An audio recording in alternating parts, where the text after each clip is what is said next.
Hello everyone, my name is Pixelriffs. Welcome to your Thursday Minecraft live stream. Hope everyone out there is having a nice chill Thursday, because it's going to be a nice chill stream. Got my cup of tea all ready to go. There's the background. How are we? How are we? You just stopped thwacking Thursday. I like it. The alliteration helps. If you don't have snacks, you're interneting wrong. This is entirely true. I'm good, RSMG. I'm good. How are you? Hope you're having a good one. So today I figure we will do a little bit of building. Might do a little bit more work on the castle. Gonna take it nice and steady. We don't have anything to chop, not this time.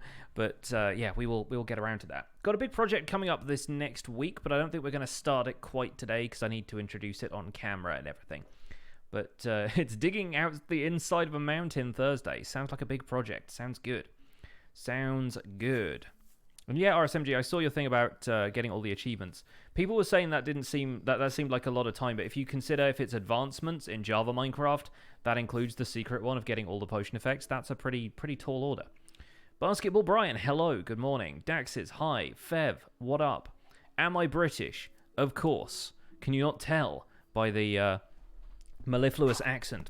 Anyway, Paranol's here as well. Hi, Paranol. Hey, man. Good to see you guys. Hope you're all very well. Let's get into playing some Minecraft. R.I.P. Chicken.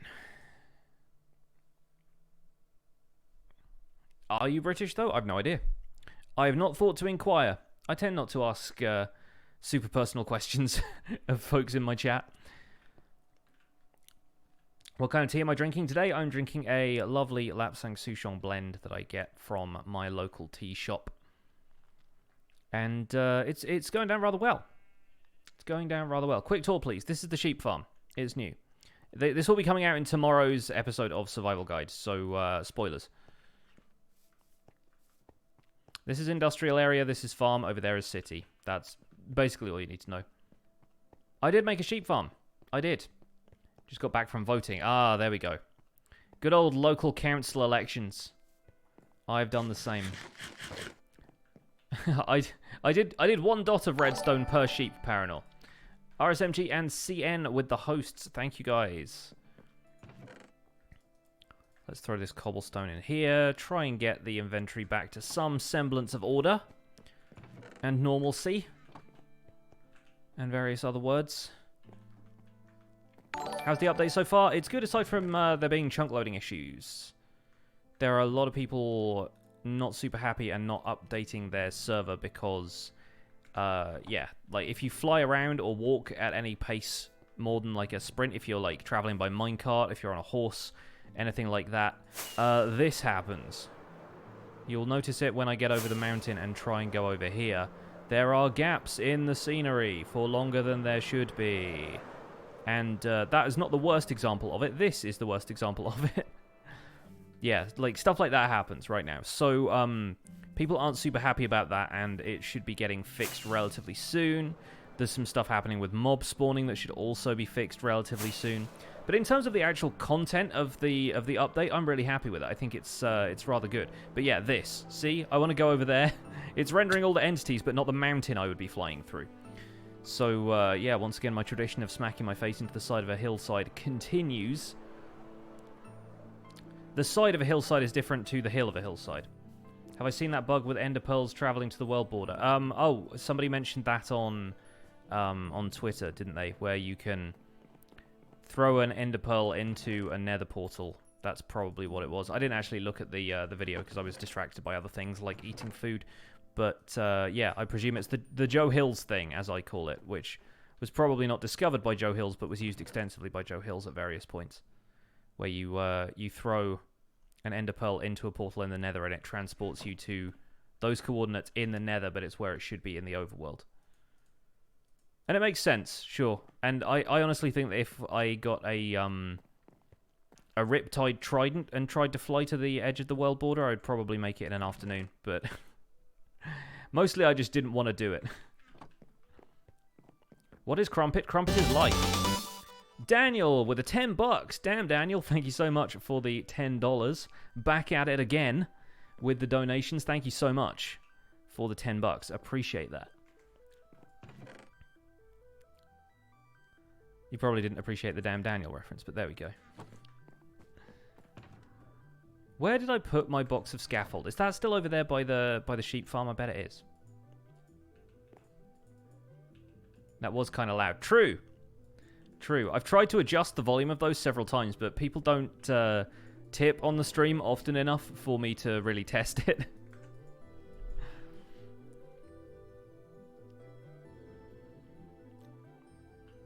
Found a wandering trader on your world right next to your base. I found one whilst I was recording the sheep farm thing.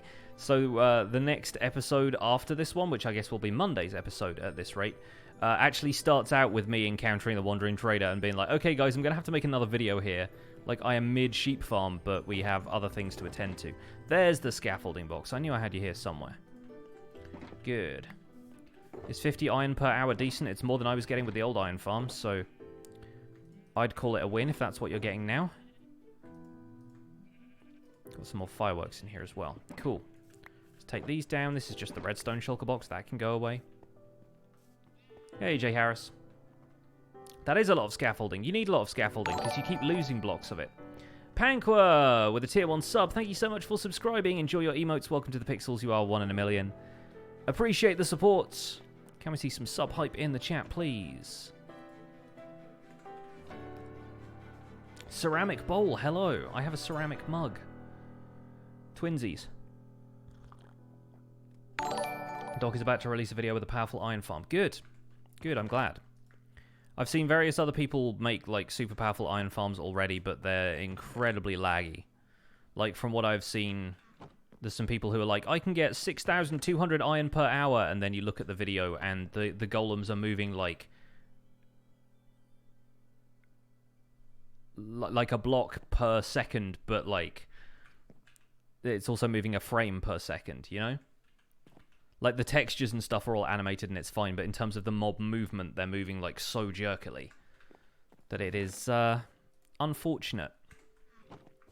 But that may just be their PC. I don't know quite what the performance impact is on stuff like servers, where they've got potentially more hardware dedicated to it.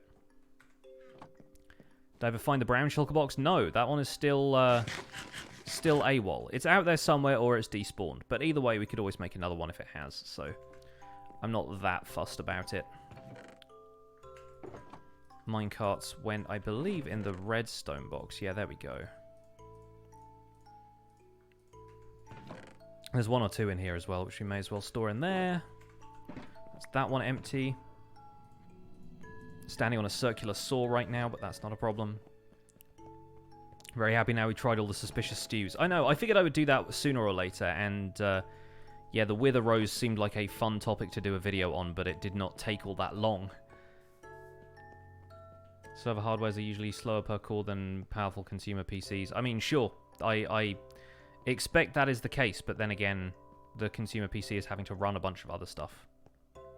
Then again, they often double up on server PCs, don't they? I don't know.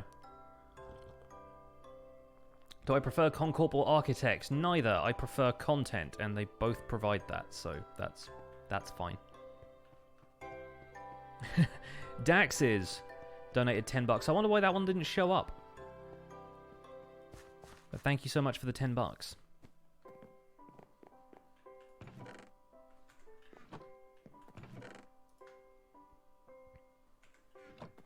Donation showed out here. Yeah, it didn't, like, make the noise for me at all. It's really weird.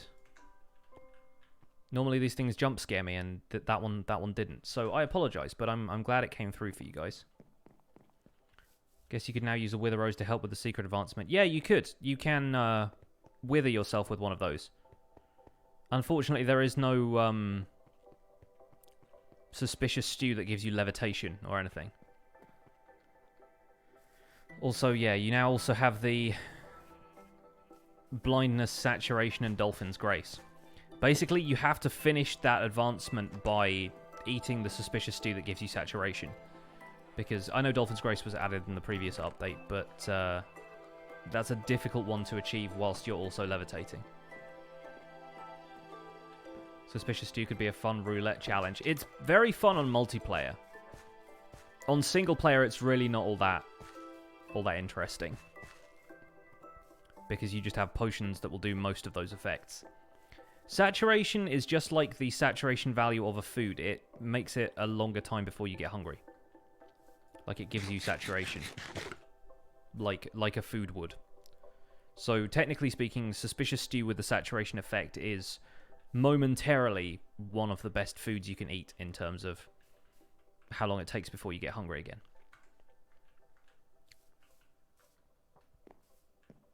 But yeah, you have it as like a potion effect, as opposed to a passive kind of food bonus.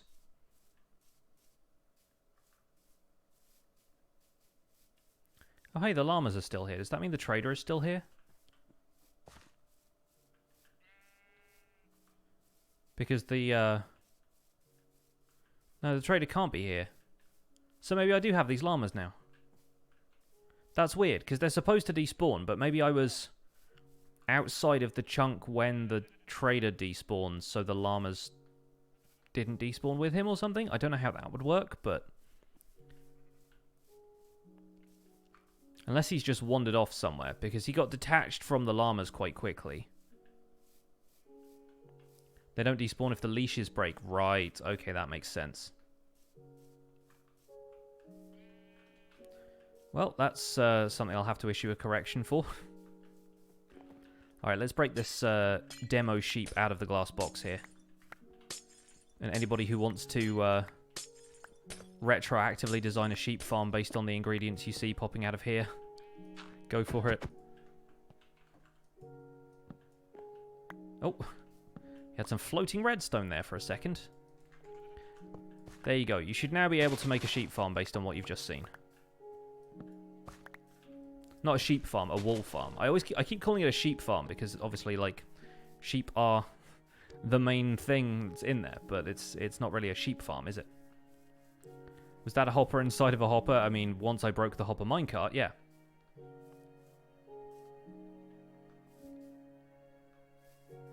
The one Minecraft streamer that speaks English.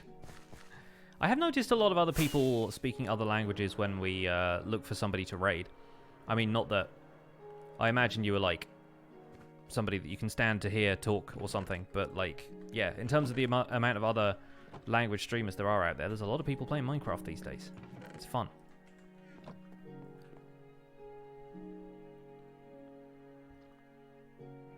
Bringing a shulker to the overworld can be done. I have done that in the past. I had help, but I could do it again.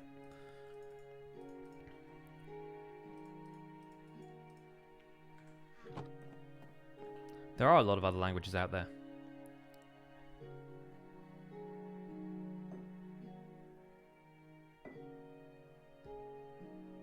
Does it make sense to subscribe here on Twitch if you're an 8-bit Patreon on Patreon?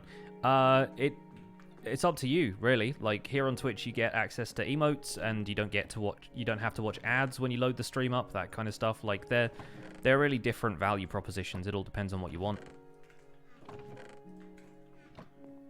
All depends on what you feel like doing to support the stream. But if you don't feel like doing that, that's absolutely fine too. You are more than welcome to just hang out and chat and enjoy your time here. What other languages can I speak? None. Barely speak English, to be honest with you.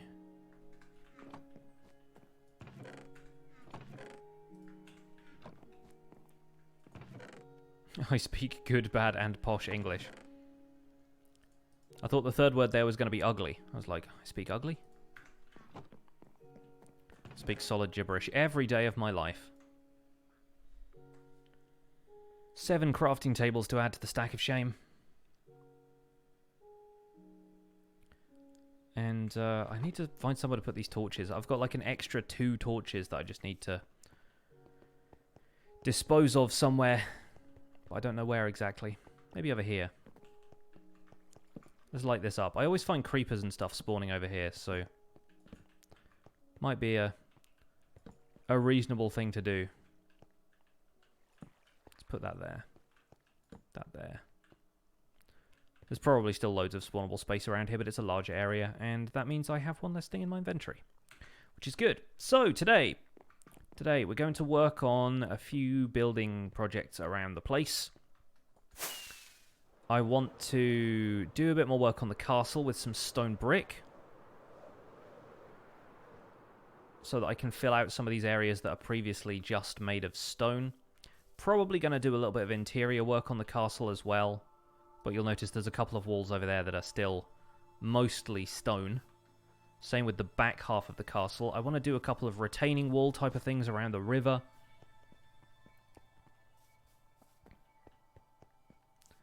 You're about to graduate high school and you have no idea what you want to do with your life. Anyone have any advice?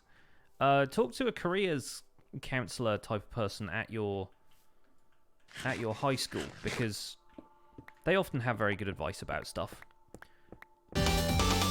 Oh my goodness, Panqua with the 20 bucks. Thank you for all you do for the Minecraft community. Hey, you're welcome, Minecraft community. Thank you so much for the generous donation.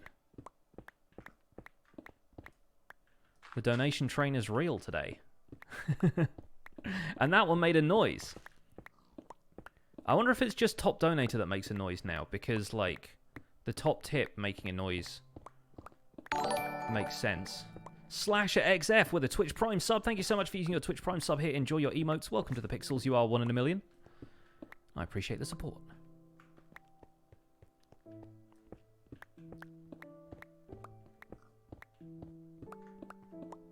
Take a gap year and travel.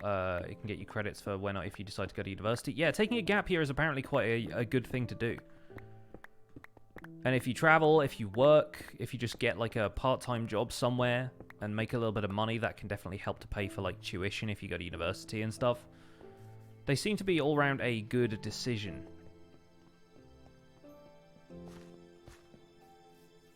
Let's find a bed. I'm pretty sure there's still one in the blacksmith's house.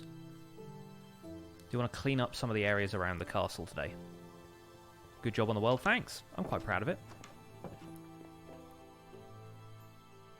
Anyone joining now thinks it's Shopping Tuesday.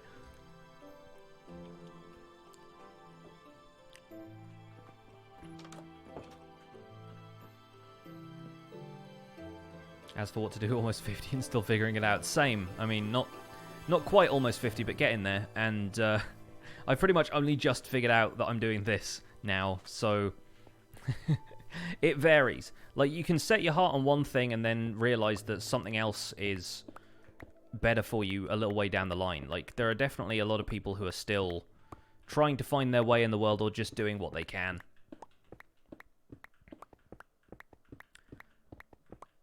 Making your way in the world today takes everything you've got.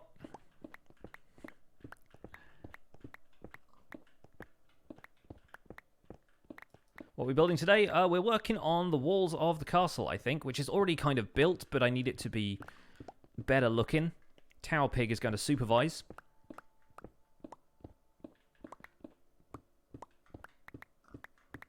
All the 50-year-olds signing off in the chat. I like it.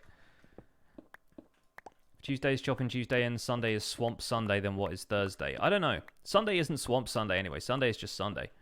Sunday is do whatever. On this channel, at least.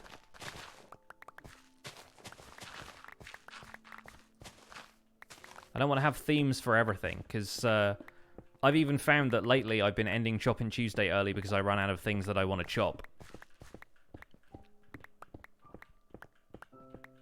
Zero Tuesday. Just building giant robots. Hey, Paranor got the Cheers reference.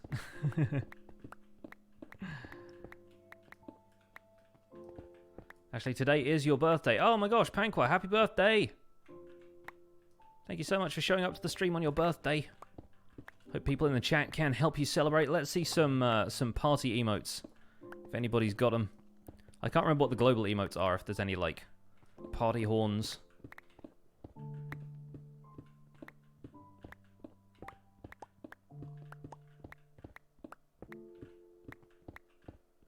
There you go, you got party hats. Talismancer gives you buckets of pufferfish because apparently he wants to poison you.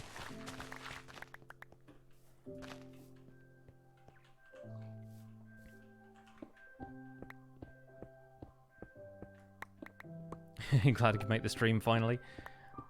Did it have to be your birthday in order for you to make the stream? Is it like today is your day off?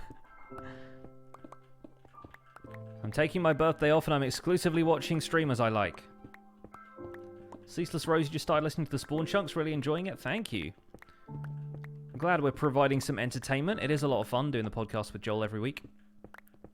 We've been very consistent with it so far as well, which makes me happy. Like, it's one of those things that would be like harder to do if we were doing it intermittently, but the fact that we're doing it as a weekly thing, it's made it feel a lot more focused, I guess. And I like that. In Massachusetts for your birthday, so you took time off and you happened to be streaming, so I jumped on. Awesome. The timings all worked out then. Glad to hear it. Yes, and we hit 100 patrons for the Spawn Chunks on Patreon as well, which is amazing.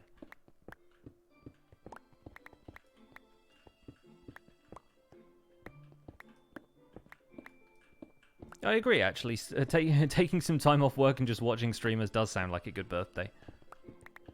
Not sure what I'm going to do for my birthday. That's coming up in like 2 weeks. It's like 2 Fridays from now.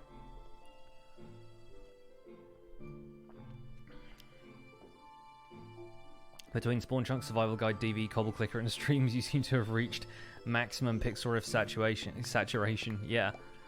That sounds like the full package right there, doesn't it? That's not Nether Horse up there? No, Nether Horse is actually in the stables now.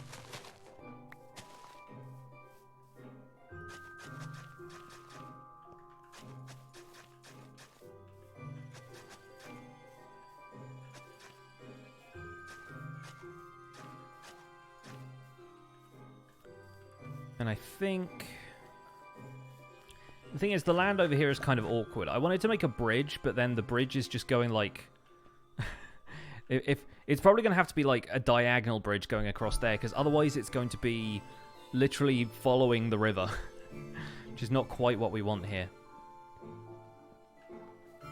Yes, diagonal bridges. They do exist. They can happen.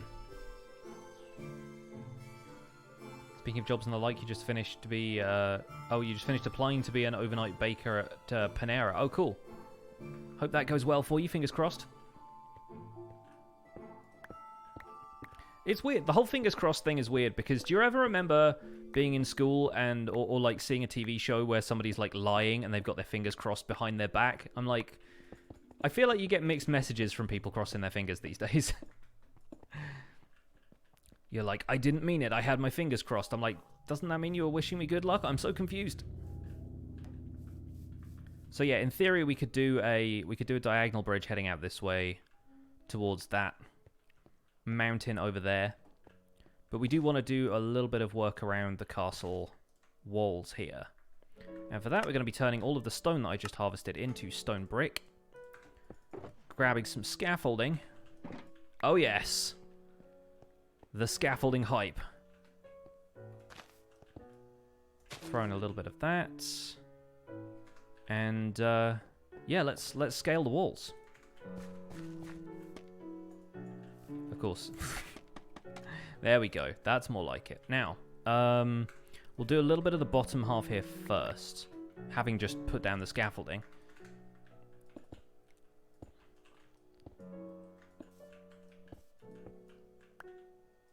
But then we can work our way up as we go. Oh, there's already some scaffolding in there, because that's the brewery. The walls of this castle are not particularly, like, thick. They're very thin walls. Hey, the Heaper, what's up? I'm doing well, how are you doing? Just watched the new vid, epic, thanks. Yeah, I liked the way the Wither fight turned out in today's episode. If you haven't seen today's episode of Survival Guide, by the way, it is about all of the new flowers. We'd already touched on cornflowers briefly, and I think I might have mentioned Lily of the Valley sort of offhand, but I go ahead and get about 20 Wither roses by literally sacrificing chickens. I bred up a bunch of chickens, and then me and the Wither had a fight. To find out who won, watch the episode. The chickens definitely did not win, though.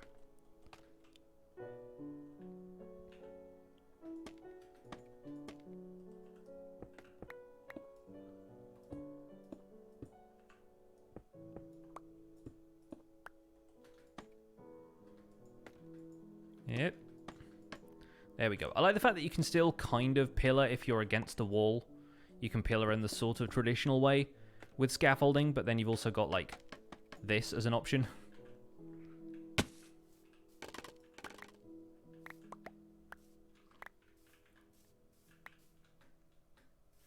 Nice, that's looking pretty good. You can't quite tell that I used scaffolding to do it. That's my concern, really, is that like none of the blocks behind the scaffolding are going to get changed because the scaffolding is in front of them. Friend used your method of killing the wither, but he did it right under an ocean. Just imagine what happened. Yeah, I've made the mistake of fighting the wither under a desert before, and inevitably you get like sand cave-ins, and then it escapes to the surface, and you're all at sea.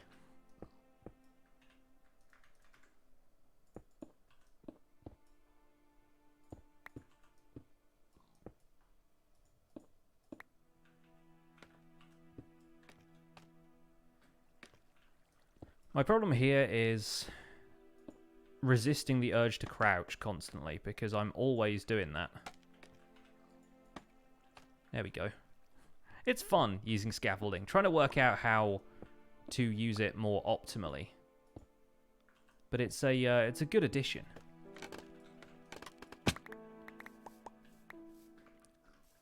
Avalar Plays, hello, welcome along. The way I'm doing these walls here, because of it being just whatever range I can reach, it actually feels like it's got a bit of a pattern to it. It's got like a flow. The bricks are surrounding different areas here.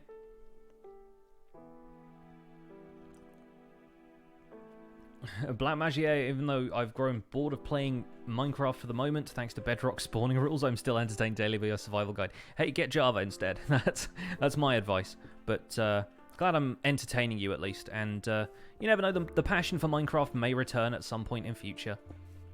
Sometimes you just need to take a break and do some other stuff for a while. I really want to play Forager at some point, but I know that if I do that, all my Minecraft, basically all of my Minecraft impetus to play is going to be drowned out by something else. All my motivation's just going to be with another game.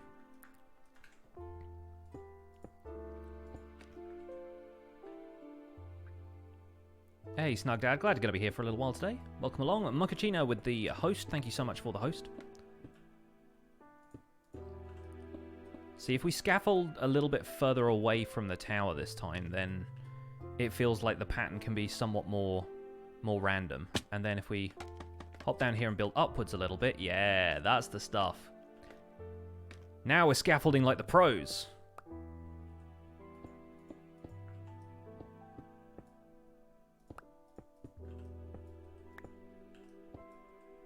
There we go. It's weird because you can't place it very well from the top unless you hold shift and jump and do that, and that feels a little bit awkward. But then if you just go down one, look up, continue placing scaffold, that's how it works. This has been your scaffolding masterclass.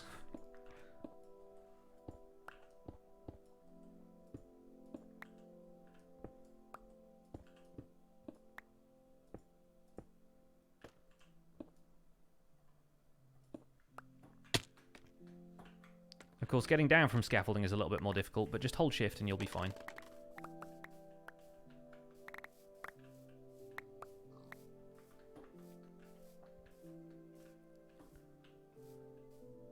Nice. Looks good. Looks good. Let's bring a bed with us. Whoop. There's a wall there. Who put that there? Not this guy. We spun him around as he died.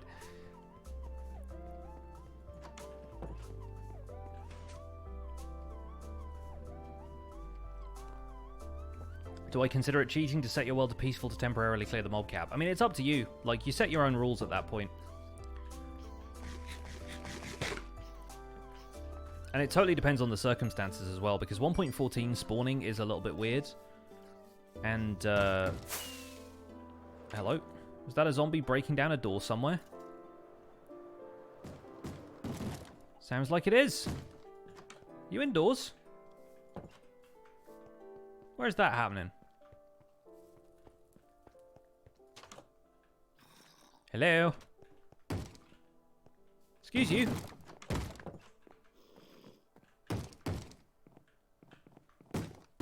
Who's knocking on my doors?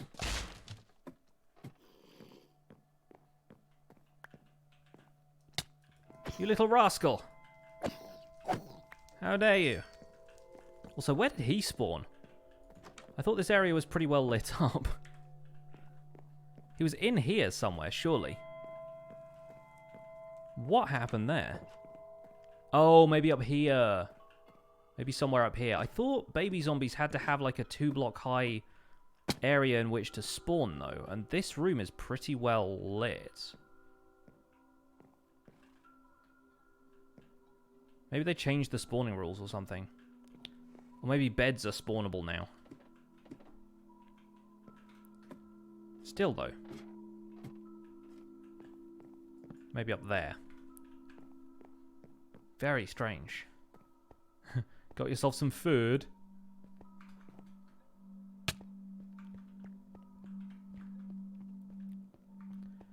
What's my favourite Hermitcraft base? Somebody asked. I don't know at this stage. I really like Izuma's base. I don't get to see it often because Zloy watches X for the recap, but I quite like his ocean base, his Guardian Temple base. Trying to think who else really has a base as such. Like, they haven't really focused that much on base building, aside from, I guess, Mumbo. But of the people I watch, Impulse has been taking it pretty steady. Like, he hasn't done a huge amount. He's got, like, interior base, I suppose. He's got, like, the inside of iBay, but in terms of the outside, it's just the kind of house section he's built lately.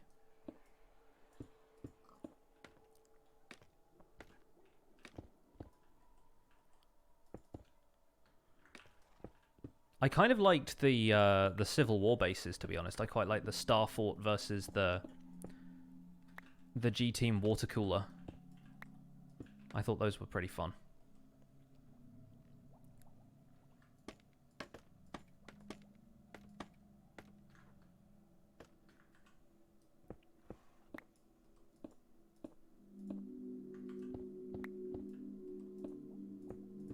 There's not much going on in there. We need to do something with these rooms.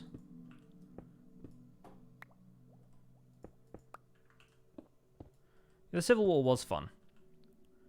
I liked the the excuse to have kind of challenge rooms and people literally walking into traps because that was what they were supposed to do.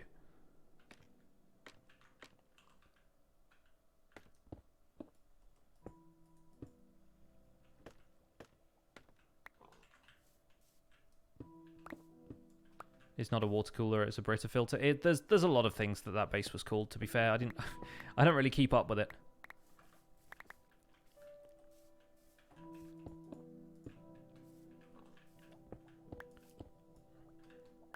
Zloy was watching most of the G-Team anyway.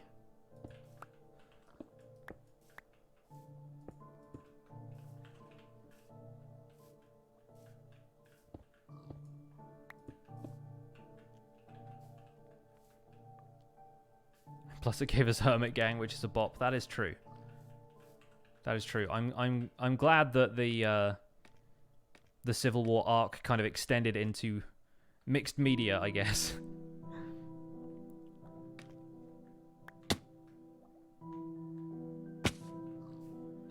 If you crouch on the corner of Scaffolding, you seem to descend faster. Yeah, I was just slightly outside the hitbox at that point. It was a little weird. The physics didn't quite seem to know which block I wanted to be on.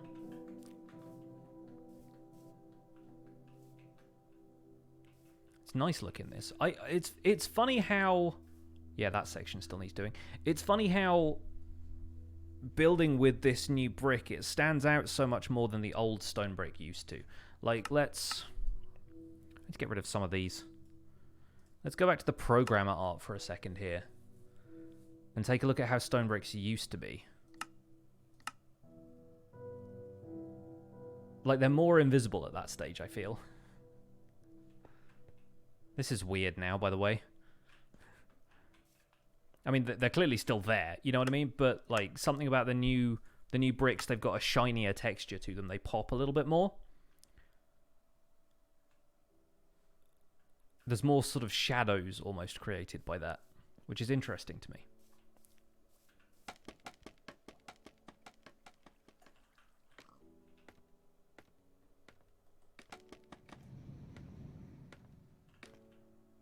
Let's hang out here for a second and make a couple of holes. I'm still slightly nervous about the scaffolding. I don't know where it's going to take us.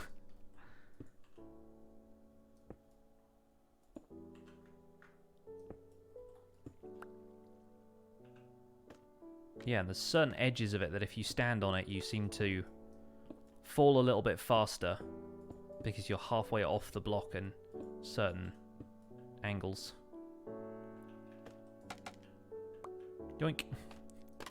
It's good for stuff like that, though. Just being able to kind of bridge over to it that way is... Whoa! There we go. And then we fall off it. It becomes about what you can reach and what you can't.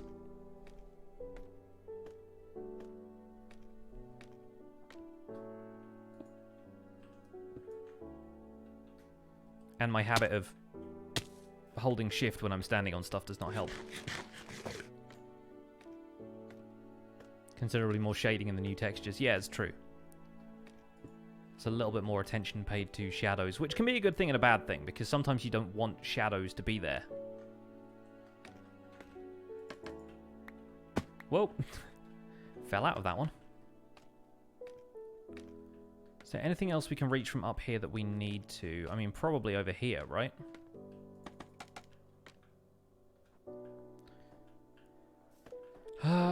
Scaffold, you are a fickle beast. Scaffolding will take a while to get used to, as you can see from this tutorial. Oh, B-dubs, we miss you. Yeah, if you're standing, like, on the weird sort of border between one bridge piece of scaffolding and, like, a tower piece of scaffolding, it still kind of crouches you. And then once I get here, I can't really go up until... Yeah, it's a little odd, but then I can shift on the bridge part, which is kind of nice. TBH. Don't recommend using scaffolding in the nether. Does it burn? Like, does scaffolding get set on fire? I presume so if it's made of bamboo. But then I have fire spread turned off, so I don't know if it will do the same thing, or if it's just like scaffolding is unreliable and therefore you fall more frequently. Maybe that's the deal.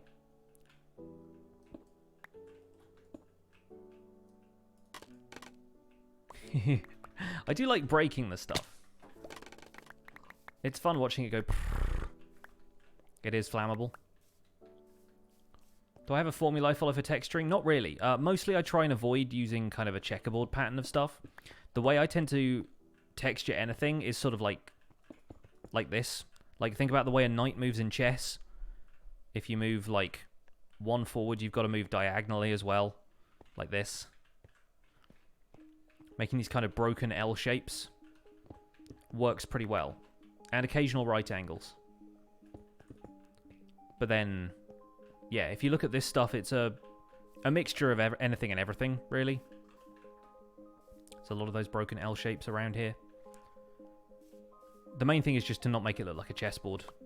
And at that point, it looks a little bit more randomized. Ideally, you want a 70-30 split. The Joel Duggan 70-30 rule, which is not at all like an invention of Joel Duggan. He's just the one who explained it to me. There is an artistic rule called the 70-30 rule, where you leave 70% of something plain and you add the detail in 30% of it, because the 70% gives your eyes time to rest, so they're not overwhelmed by the amount of detail in something. And rules like this are made to be broken. There's not a hard and fast rule where if you get it wrong, then you're doing something bad, you know? But sometimes these things are just useful as a guideline to help your creativity if you're not sure quite how to detail something. If you don't have a stronger vision for it being an incredibly detailed surface, then try that 70-30 rule and see how it works for you. So you spend 4.9 hours of every workday staring at the wall. Makes sense.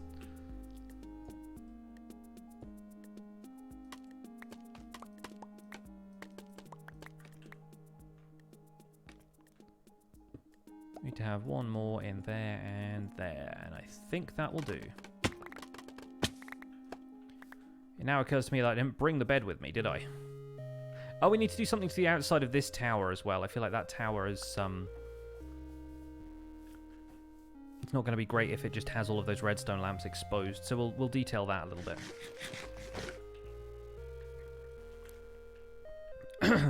I thoroughly recommend Scaffolding. It's great.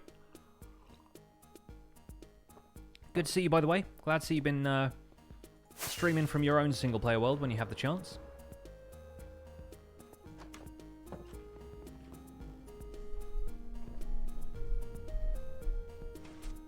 In real life, where in the world am I based? I'm in the UK.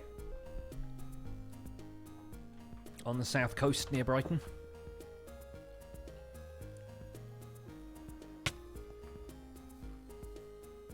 Excited to try 1.14, but server's not updating for a while yet. It makes sense. I think a lot of people are right to be cautious about this update. I've invested in some new, like a new server hosting plan for my patron server, and people are still regularly contacting me saying like, hey, the server is lagging a whole bunch, can we have a reset? It doesn't seem to be a particularly well-optimized update, plus obviously chunk loading issues are a thing, mob spawning rates are a problem.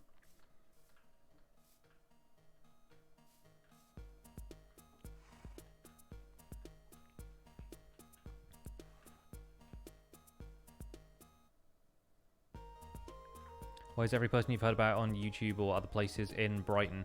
Brighton is known for being a place for jobs in like the digital careers market. Like there are a lot of tech companies and stuff that started out here. I moved here because I was working for Club Penguin at the time. So yeah, online gaming is like there's some game studios based in Brighton, stuff like that. And it's a nice place to live. It's not as expensive as London. Excuse you? Okay, I got shot by an arrow from over there somewhere.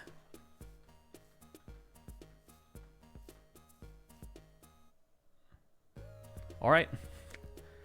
I guess we'll never know. I bet it was the horse that did it. I bet it was the horse. There's a skeleton on the roof. Yeah, Brighton is great. Brighton's great if you like pebbles. Yes. No, it is. The beach here is not the sandiest of beaches. The horse is looking shifty. Yeah, I think what we're going to do is move the levers attached to these lamps onto the block underneath, and that way we can just do some decoration on the... Yeah, we'll just put that there. We can do some decoration up the middle here, and that'll probably be a little bit nicer. This is my problem with the scaffolding and this whole place it from the bottom block thing, is when you can't reach the bottom block at all.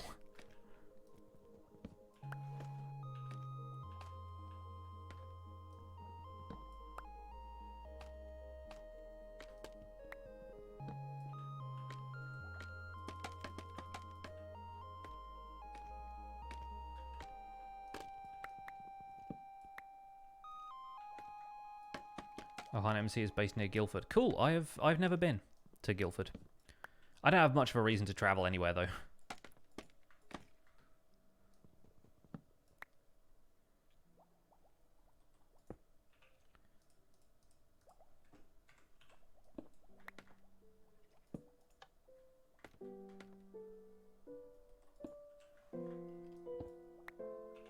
I do like the fact that the scaffolding hitbox allows you to break stuff, like, through one of the panels in it. Like, I can break that block there, and it doesn't just break the scaffolding I'm looking at. It's quite good, stuff actually having hitboxes that match the model, I suppose is how you could describe that. Makes it actually worth using.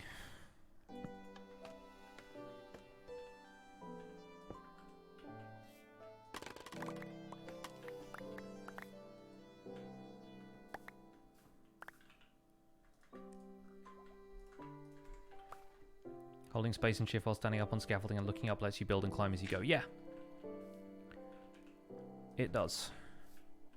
That it does. So now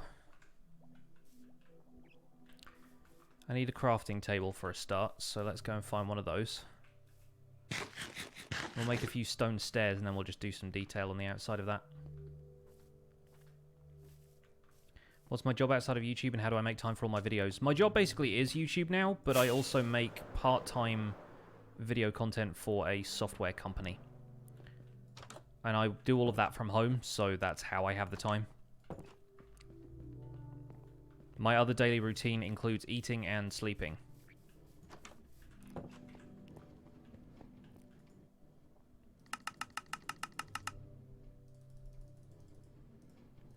I tell you what, now we can, if I had enough stone, we could make some stone stairs.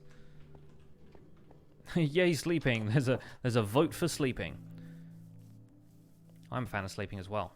On occasion, I go to the loo if I can't help it. Yeah.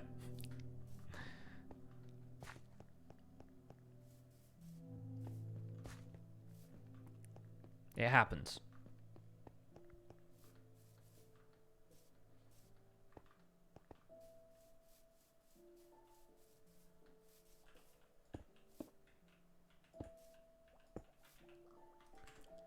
So, yeah, maybe we do something like...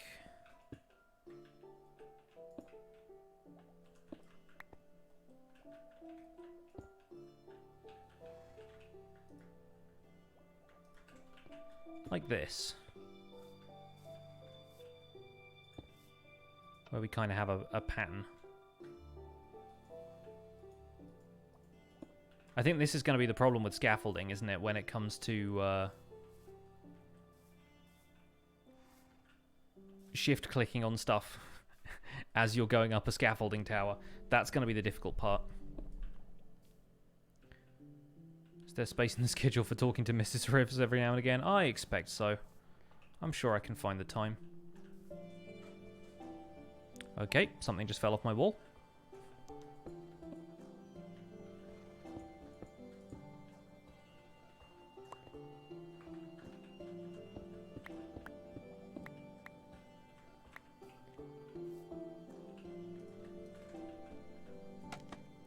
Yeah, now we encounter my other problem with scaffolding is that I've lost a block somewhere. Like somewhere up here a block has probably like glitched through a wall or has fallen and popped off and landed in one of these spaces. And now I have less than a stack of the stuff. And I don't know where that's gone.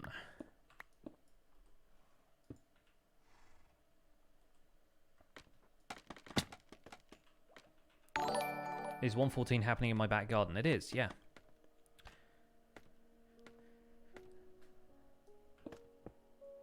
The foxes are making it happen, apparently.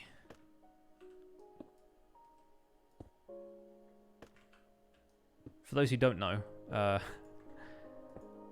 live in a leafy suburb of Brighton, and we have foxes in our back garden. I had a couple of people ask me if they were my foxes, which is a bit of a weird question. Because I know some people, some places keep foxes as pets, but I do not expect that would be particularly easy to do, or all that rewarding.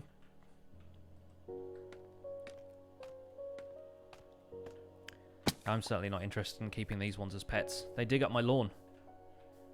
But I don't mind them being there just because they're very photogenic. Sometimes it's nice to have them around. They've made for good Instagram content, put it that way.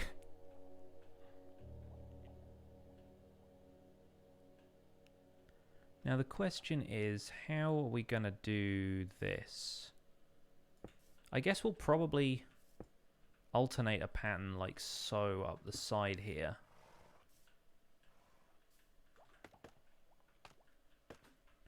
Kind of have it be 2 blocks and then 3 blocks.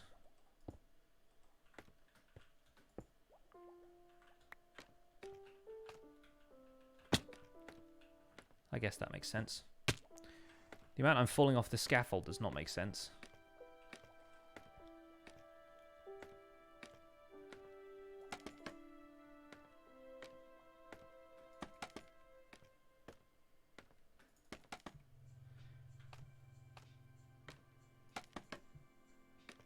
Okay, I think that should be possible now. Let's try it.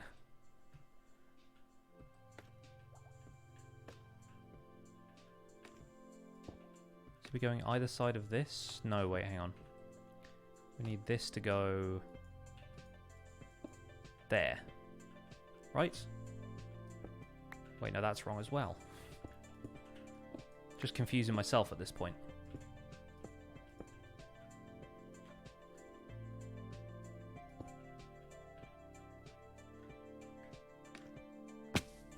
Yeah, that's what I've done wrong.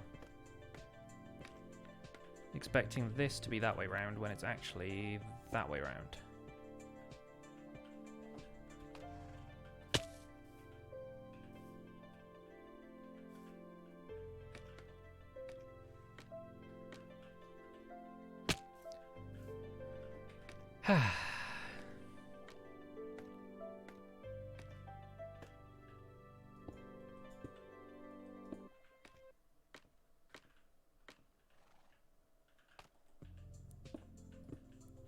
Made this more confusing than it needs to be.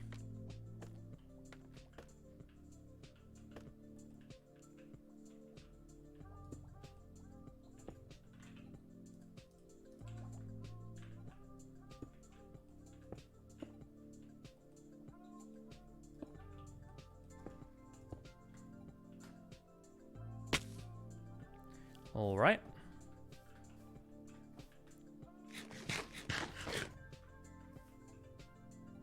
Could probably expand the outside of this tower a little bit.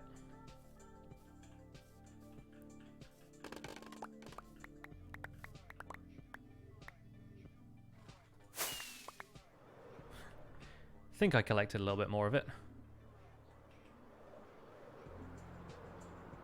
Just watch your first 20 minutes of Spawn Chunks. Might have a new favourite tune for the way back home from work. Of course there are monsters nearby.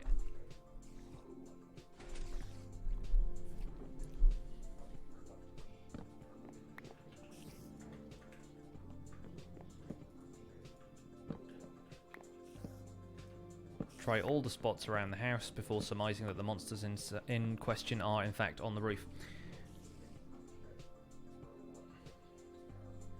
There we go.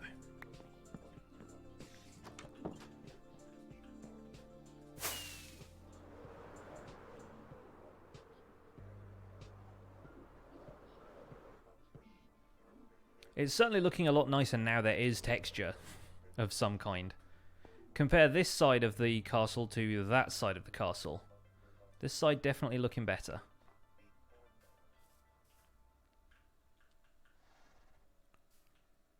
You? No.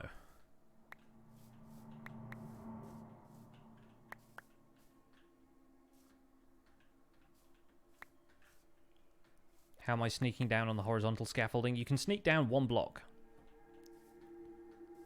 You can actually hold down one sneak. And it works. So yeah, this kind of chain pan that's going up the tower right now. It's a little inconsistent, but hey, we're not looking at this half of the tower much anyway. So I've already lost one block of scaffold somewhere.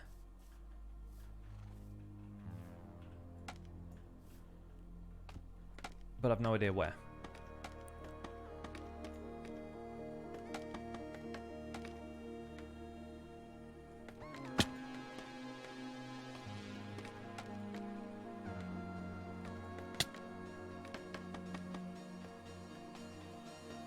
Ah, there we go. It's very strange, this. Okay, that way up, then that way up. And I'm sort of out of regular stone, so we'll sub in some andesite for effect.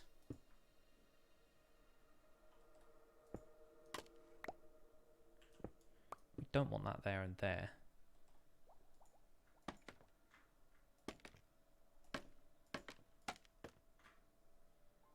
And then we'll put this like so. That lever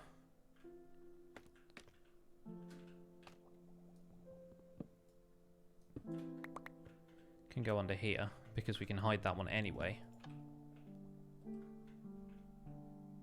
There we go.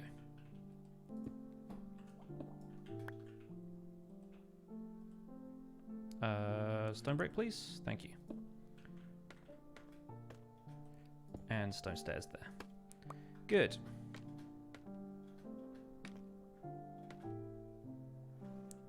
Just glide out of the scaffolding like that.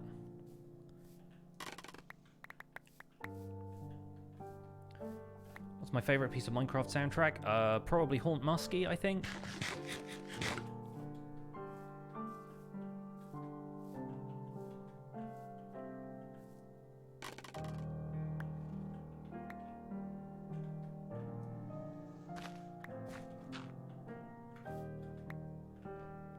I still need to try and find the tunes that play when you're underwater, because there are some new ones that were added in 1.13 that I still haven't heard very much, and they're not on the Bandcamp page where the composer posts the rest of his music, so I'm not certain about that stuff. What I am certain about is this tower looking significantly better than it was. It's a little bit weird further up. I feel like if I wanted to make this like a chain pattern kind of thing, I should just commit to that.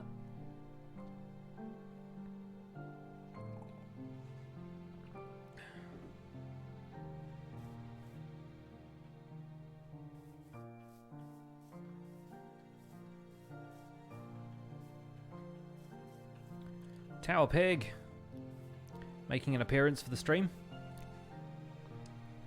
Loving the pattern on the stone walls there. Yeah, I think it's looking quite good so far.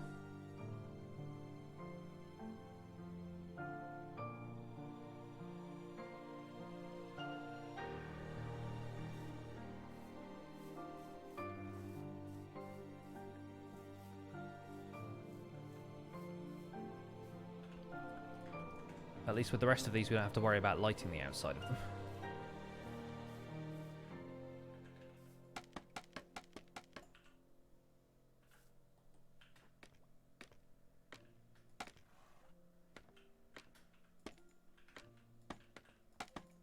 There we go. That should work for the moment. I really have to use this as an exercise in getting over my desire to jump down and pick up all of the extra blocks. All of the stuff that falls, I'm like so tempted to hop down and reclaim all of it. But it's just stone. I feel like that's the reason I waste so many ender pearls and fireworks and stuff. And it's one of the reasons I think scaffolding is going to be better for me in the long run.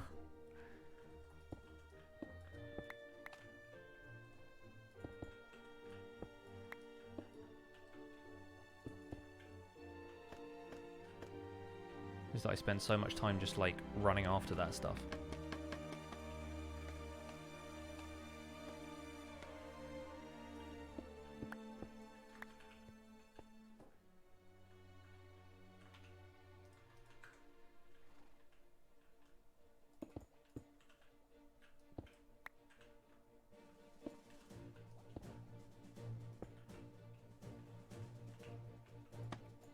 Ah! I fell.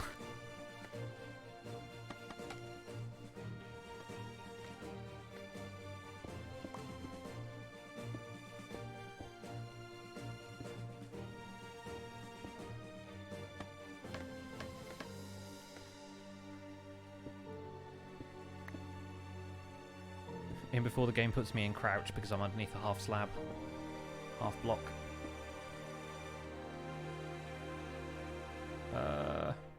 Go there.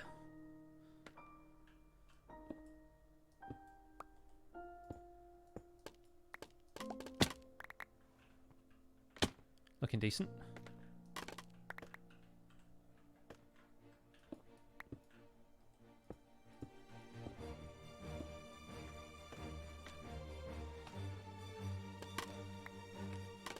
I remember saying that 1.14 didn't do much for builders. I said that in the context of there not being any new materials added, really. And that's the thing. I was saying it to then prove it wrong by saying, look, there's all of these walls and stuff, right? Occasionally I will make points like that because I think other people have mentioned stuff like that.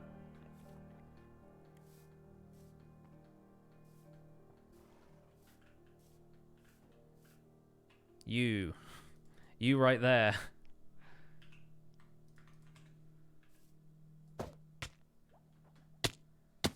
Did I get it? I think I got it. There's an exploit to get 1 emerald mending. I know. Python talked about it on the spawn chunks this week.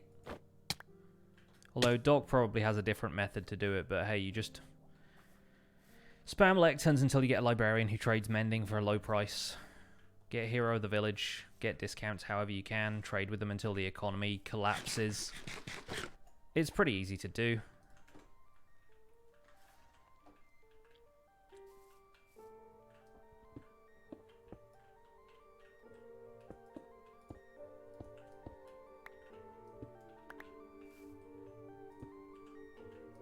And that's just how trading is supposed to work now, so I feel like calling it an exploit, not exactly.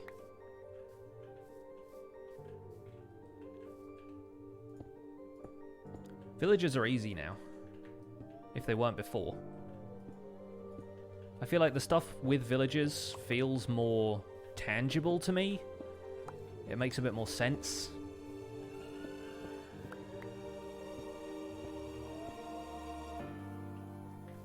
They feel more like a resource than they used to. Am I planning to do it? I mean, I've got like a full shulker box worth of mending books. And if people are already doing tutorials on it, like, I'll definitely do tutorials on village economy, but like, how to get 1 emerald mending is just kind of like, it's old hat, it's been done. Why would I need to repeat that? I feel like that's what everybody's tutorials are going for. I want to do something a little bit more off the beaten path. Once you trade above apprentice, their occupation locks. Yeah, that's what I understand. I don't know if that's the same with Bedrock, because I understand Bedrock is still a little bit weird with some of the villager stuff in terms of them keeping their trades, but that's why all of the villagers I had already traded with, anyone who was above novice level when the change happened, is definitely like locked into their professions.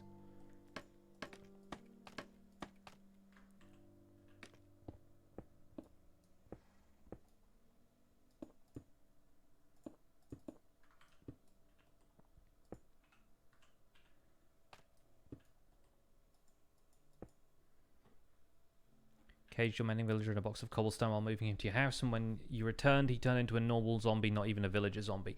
That is probably not what happened. What probably happened was the normal zombie spawned in there with your villager, killed the villager, and then there was just a normal zombie.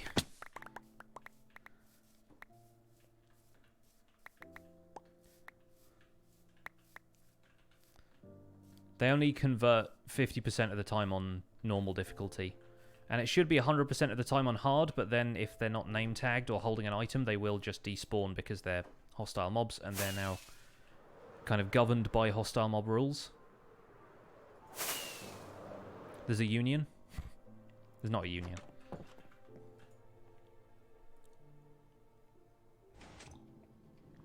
Stay in touch asking if we could do an episode about amplified worlds. I mean, maybe. I don't know really what we would say about them. It's kind of like doing an episode just about super flat worlds. It's not about the world itself so much as it is about, like, just the way you would play in that world. But neither Joel or I have extensive experience playing on an amplified world, so it might be a good topic to have with a guest who did, perhaps.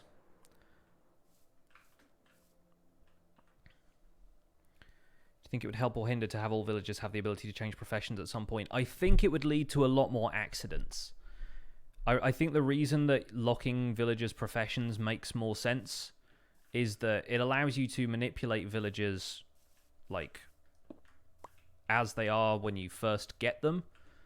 But then if you have like a mending villager or a villager with valuable trades that you really like, and then you say put down a workstation nearby in the hope of changing a different villager's occupation, except the villager you wanted to save was the one who converted, like, that would be a really frustrating experience.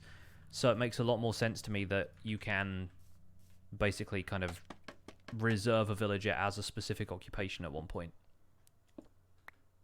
Because otherwise, yeah, everybody's mending villager. If you put down like a cauldron too close to them, you'd basically have to segregate them from the rest of the village to make sure that didn't happen, and that's basically the opposite of what Mojang seems to want with this update. So it's a logical thing to do.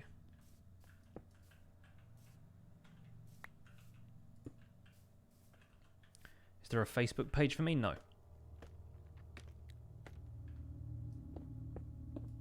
Not interested in being on Facebook.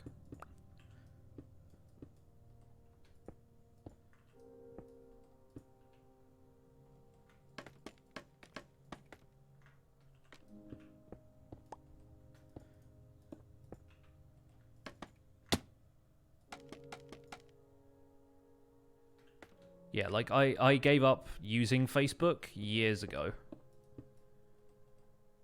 The only times I've been on Facebook in recent memory were because... You know how Facebook does that thing where they put a notification on some people's timeline just to let you know it's somebody's birthday? Like, occasionally I log in around the time of my birthday just to see if anyone's wished me happy birthday, which more often than not they have, and it's people that I haven't spoken to in years. And, you know, sometimes I reply to a couple of them and like, oh, hey, I haven't heard from you in a while, thanks. And that's it. And I log out again and I don't touch it for another year.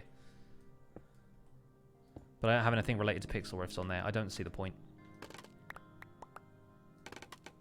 I also have no concept of why anyone still uses Facebook when the platform has been riddled with ads and, like, viewpoints that you don't necessarily want constantly.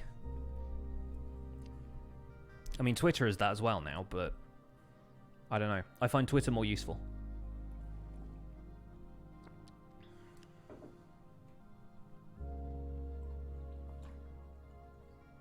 And yeah, thankfully there is nobody who I only keep touch with through Facebook. So, wasn't really any kind of need for it.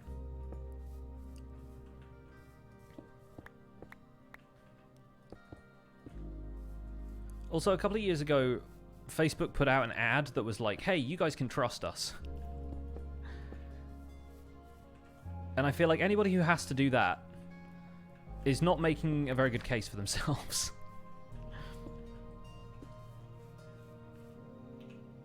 It's kind of like the Big Brother Corporation saying, believe in Big Brother, you know? That's when the alarm bells start to ring for me. Like, hey, we're the good guys. Are you, though?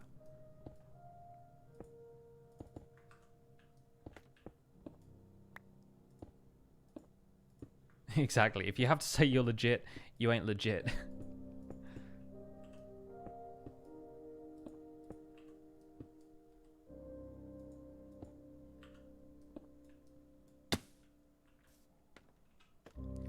That is one of the good things about this scaffolding, by the way. If you fall, you can just get back on it immediately instead of having to switch to the other blocks and pillar up, and yeah, it makes a lot of sense.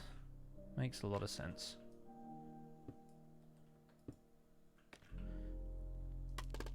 I imagine to have it the way I want it, where it falls straight instead of falling so randomly that blocks get stuck on top of the thing you're building, it'd have to be programmed differently to other item entities, and that's why they haven't done it that way. But yeah, like losing one scaffolding block out of a stack and having 63 instead of 64 just irks me.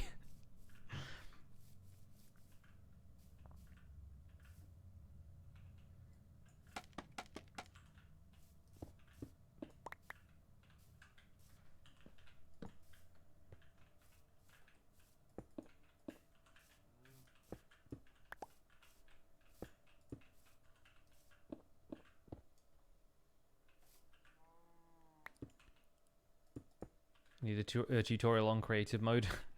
Terrible at trying to figure out how to work it well. What do you need to know? Because ultimately it's just a matter of practice in terms of knowing where items are in the inventory and things. I think what you need is a tutorial on commands more than anything. Like learning how to use fill commands and stuff. If you're not going to use plugins like World Painter and stuff, then Learning how to use fill commands is really useful.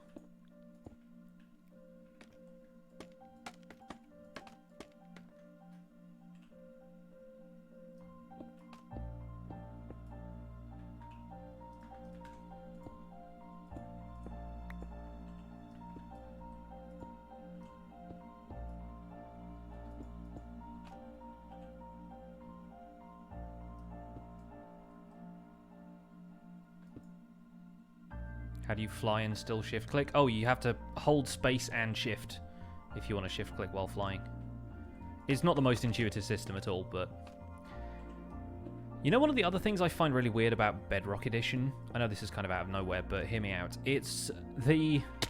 In creative mode in Java Edition, your player still has some, like, inertia when you fly. You kind of slow down a little bit instead of immediately coming to a stop when you stop flying. On Bedrock, you just stop immediately where you are, which is probably very useful, but I just can't get used to that. Like, the physics of it just feel really uncanny. Icy24 with the 21 bits. Thank you so much for the bits. Hope you're well.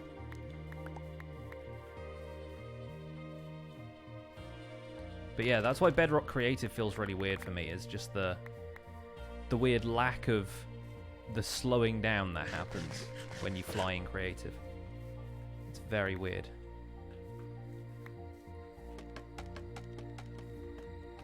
Has inertia dampeners, yeah. It's got shocks.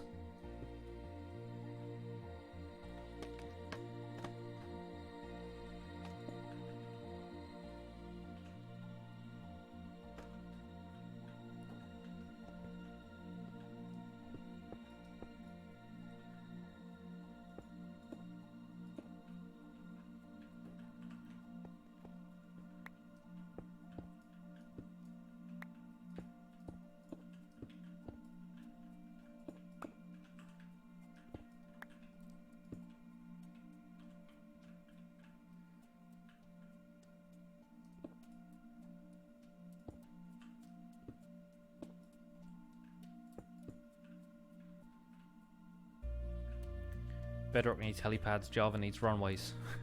I guess so.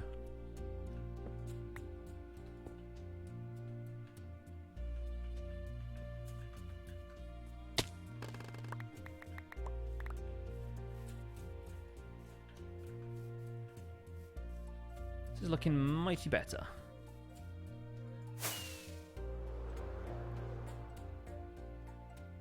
It's less noticeable from a distance, but it is still noticeable, which is good.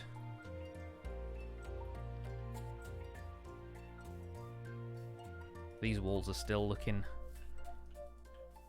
a little bit plain, but I might put windows in the backs of those too. Elytra is capable of VTOL.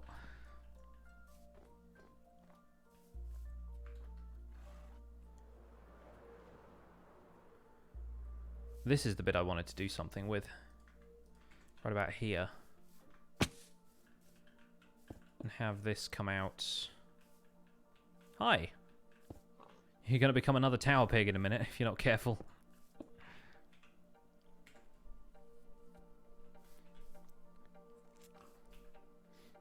Have it start probably in there, actually.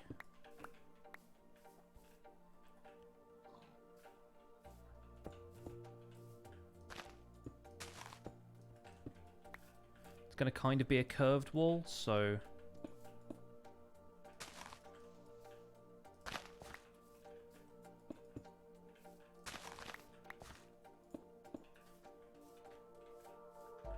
yeah, like that.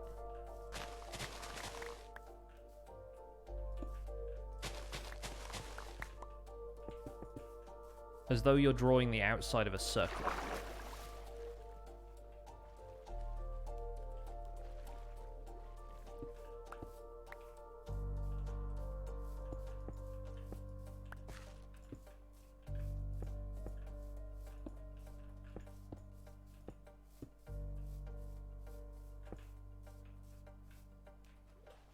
That's going to be the start of a retaining wall for this section over here. Yep.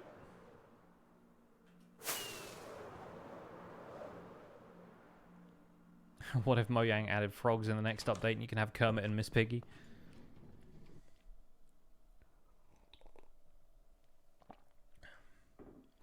Does the castle need or have a water gate for deliveries by barge? It does not.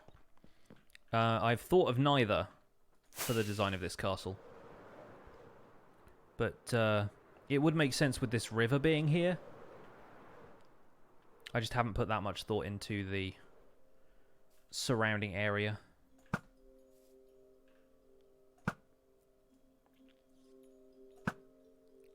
But yeah, a little loading dock type of thing down here wouldn't look too bad, I suppose.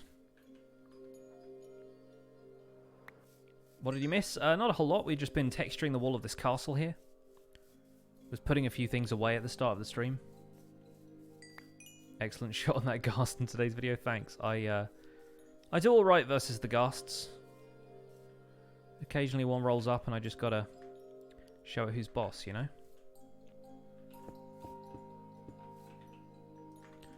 Ignore the shape of that. That's going to go away in a second. Right. Couple of stone brick stairs atop there. Maybe down here as well.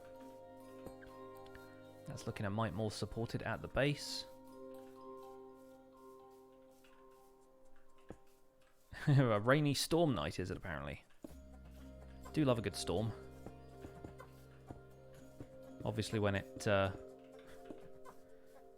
becomes a problem for the landscape, and then that's another thing entirely. But I like a good downpour and a good thunderstorm in particular.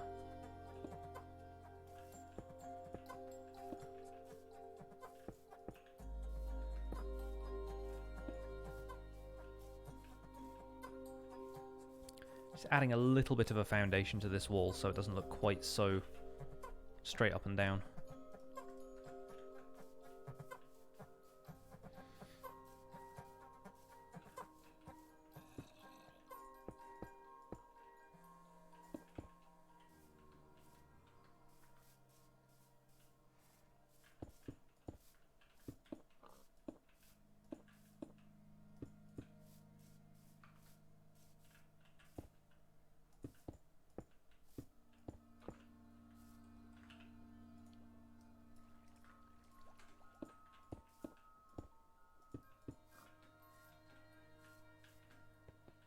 There we go.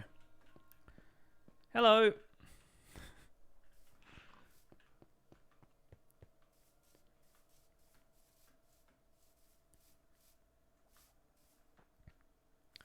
Just as long as we don't get charged creepers. It's true. In-game storms, not so much a fan of. Although I do really want to do that... On the Suspicious Stew episode, one of the things I wanted to do is get a channeling trident again, have a thunderstorm go, and then wait for a thunderstorm so that I could make a brown mushroom, because that got added in 1.14 and we don't have an example of that on camera yet.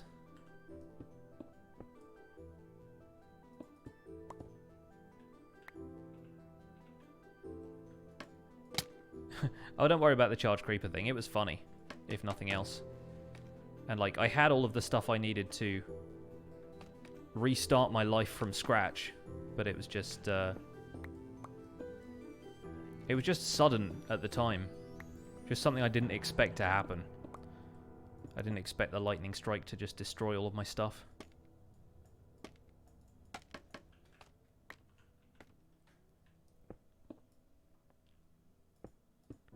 We live and we learn. And then we craft some more stone brick.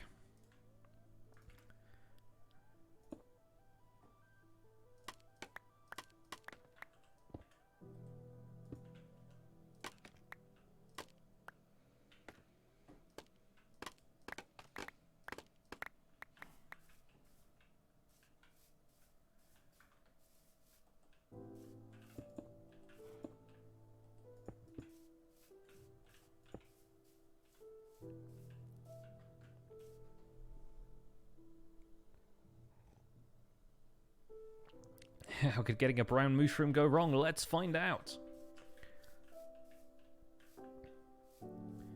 Definitely has the potential to go very wrong. But then the Mushroom Islands are at least somewhat safe from creepers being around. They'll find a way to turn up, though. There'll be one section of that island which, for whatever reason, is a different biome to mushroom fields. I can see that going down.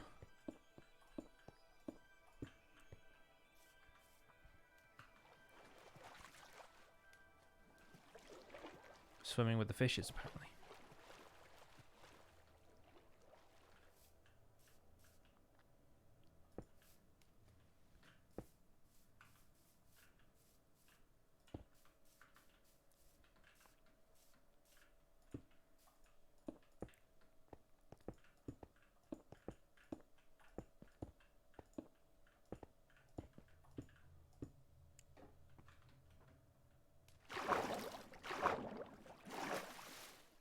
Yeah.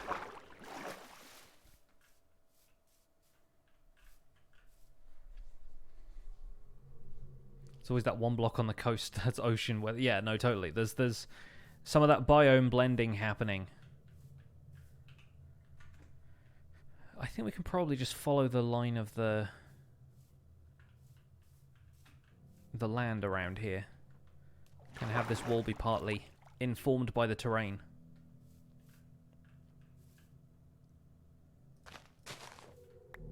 See you later, Snug Dad. Have a good day.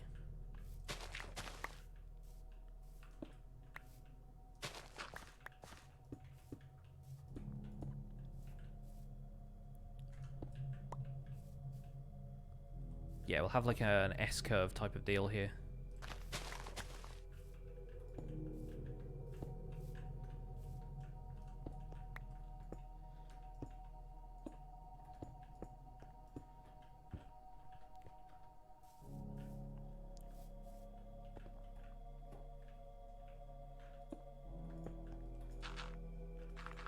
Fill in the corners a little bit. And then immediately run out of stone.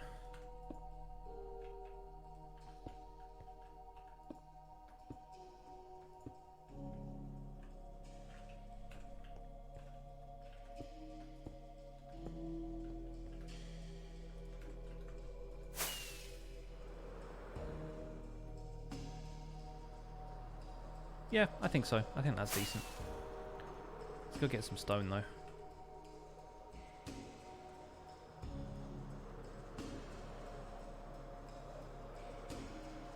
Where's my storage room gone? Shout out to that one zombie that was under there. Clearly in a cave. Trying to get to the villagers.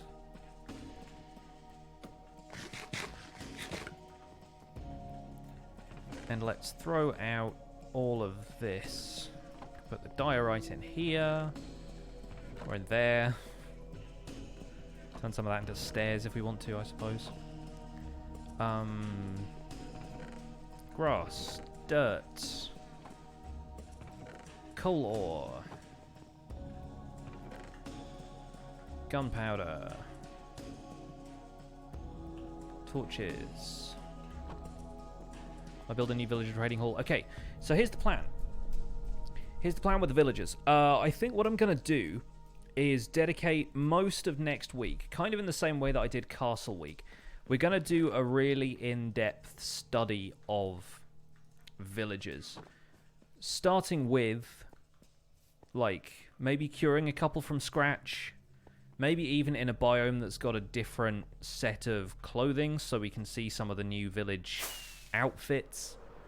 Like a swamp over here, or a jungle. Because zombie villagers that spawn there will have those outfits. You cure them, they get the outfit for that region.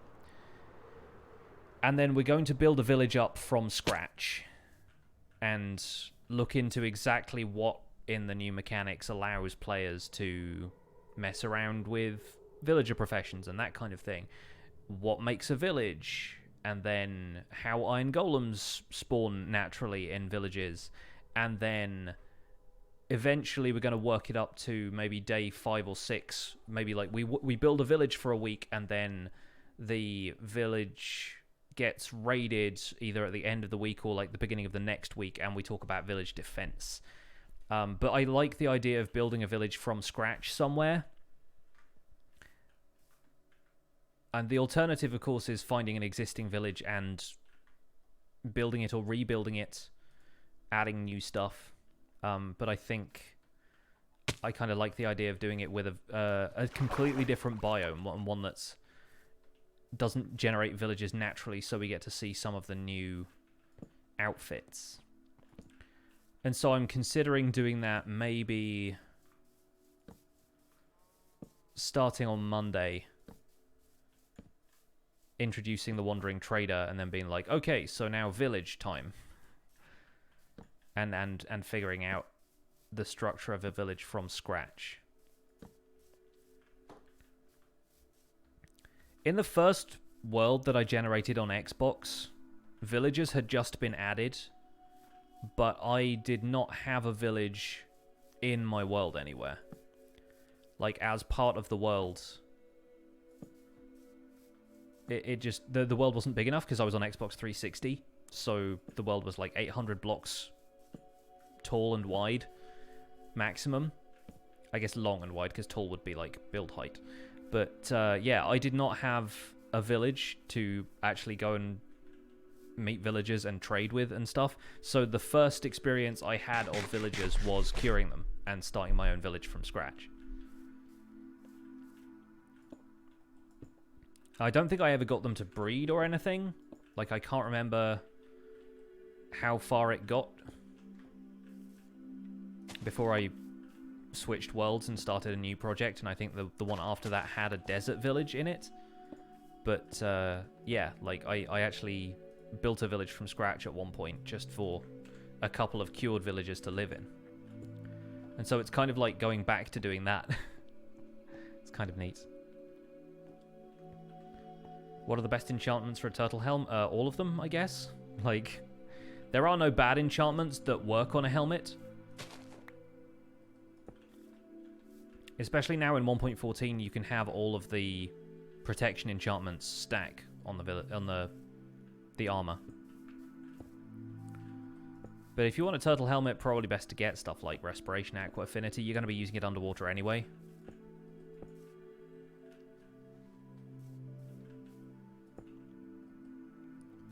When were village paths changed from gravel to path block? When path block was added, I think it was in like 1.9. I don't know for certain though. Check the wiki if you want to know like specific dates stuff was changed, because I know a little bit about this game, but my brain isn't an encyclopedia, you know? Most of the time when I trot out facts like that in an episode, it's because I found them on the wiki and I feel like they're interesting enough to include them in the episode.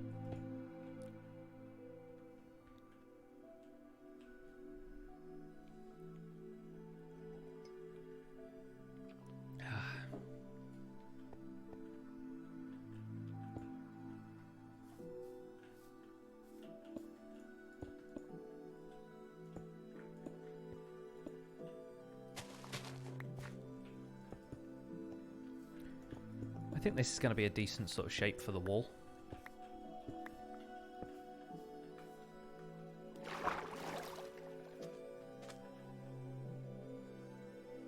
Looking good to me. We've had a squid death over here. If Mojang offered me a job, would I take it? I mean, it depends what the job is. I have no qualifications that they're interested in. So I'm not entirely sure what they would want to like hire me for, but also it might involve moving to Sweden, which I'm not particularly interested in doing. So probably not.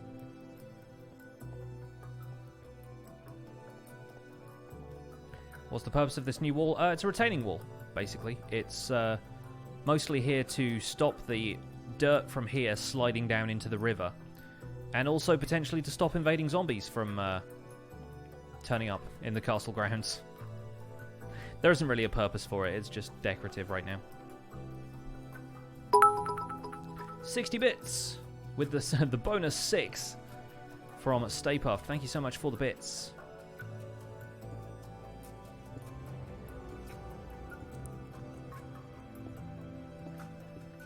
For those of you guys who aren't aware and you're interested in cheering some bits to any streamer, not just necessarily me, but for the next little while, Twitch is going to be giving bonus bits for anybody who uses the bleed purple cheer motes, the purple heart cheer motes. At no additional cost to you, your streamer will get like 10% extra, up to a threshold of I think about like 50 million bits or something like that. I think I heard that somewhere. Don't quote me on the number exactly, but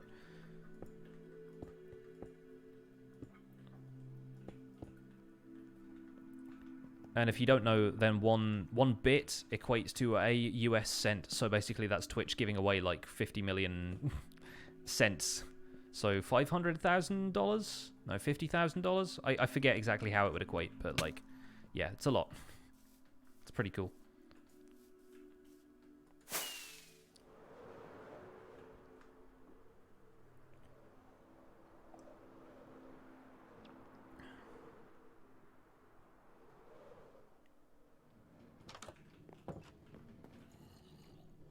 Yeah, 1,000 bits is like 10 US dollars, so subtract the 2 zeros from 50 million and you get like 500,000, I guess, which is, it's a lot. I mean, Twitch is owned by Amazon, but I guess it also encourages people to buy bits, so maybe they see some return on their investment there, but still, it's a pretty cool thing for them to do as a promotion. Congratulations, you played yourself. 1 bit is 0.8 pence. Yeah, I suppose so. Seeds. Ow.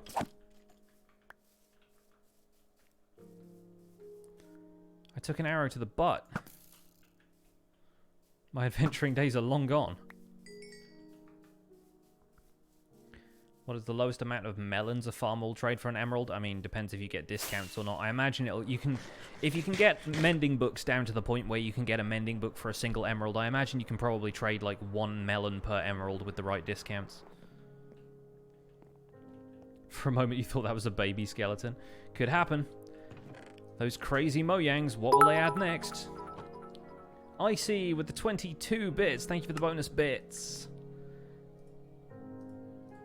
Showing bonus bits in action.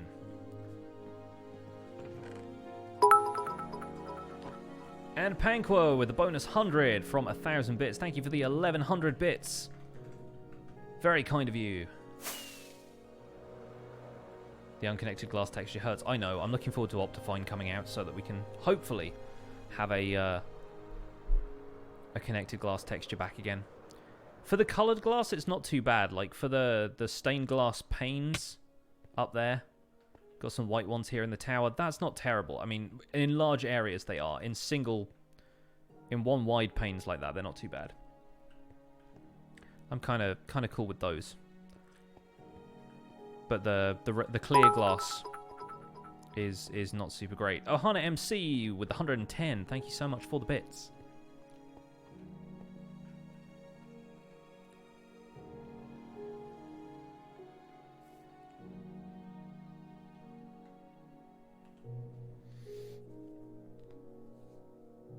€100 bits is €1.99. Yeah, that's probably the exchange rate plus whatever like additional taxes Twitch has to pay as a US company trading overseas. It's probably something along those lines. The exchange rate is kind of like screwed up. Like a sub in the UK is £4.99 and it's also $4.99 in the US, and those are not equivalent at all. Like I think $4.99 UK is probably more like $7.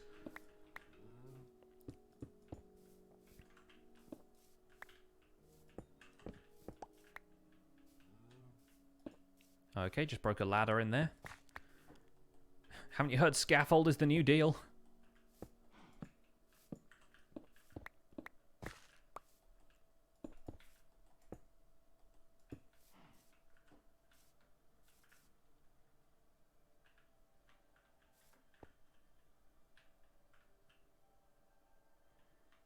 Bits is like Bitcoin. It kind of is. The Bits coin. We're just going to fix that ladder from the inside later. I keep breaking it.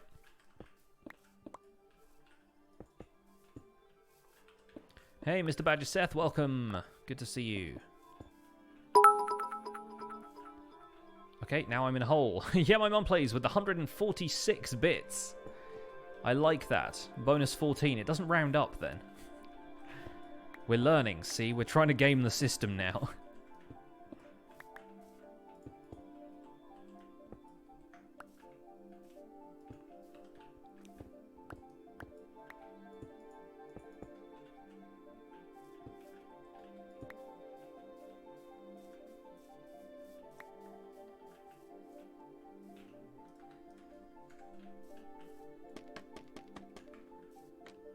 Yeah, this is my favorite part of the Minecraft soundtrack. I like this one. I discovered more of the Minecraft soundtrack when we were finishing up Decidedly Vanilla Season 1. And I think this was the tune I used as we all like jumped into the end portal, and that was like taking us to Season 2. And it felt like we'd kind of lost a fight for our previous server, and it was very kind of mournful. Kind of sadder than I intended it to be, I suppose. But it's still a really nice piece of music. I'm a sucker for a good, like, viola or cello kind of solo. My day's been good, Mr. Badger Seth. It's not too bad so far. How's yours?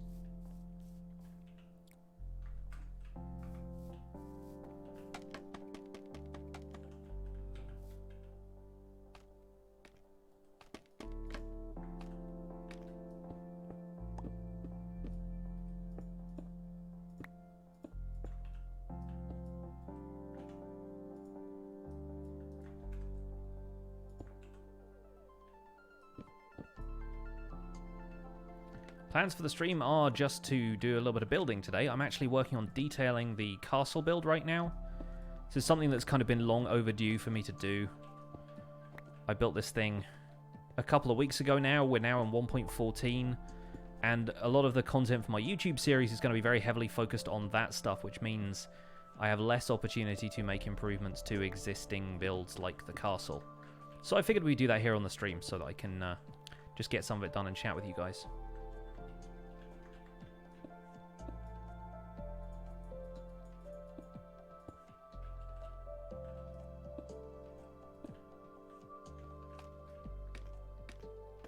Do I ever remember any of my followers' usernames? I mean, the ones who are around quite frequently, yes.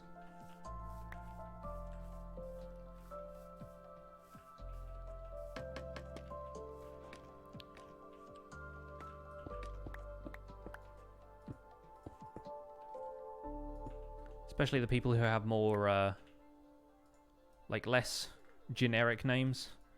People whose names are a bit more eye-catching. People who've said particularly nice things or been a particularly nice member of the community. They're usually the more memorable ones.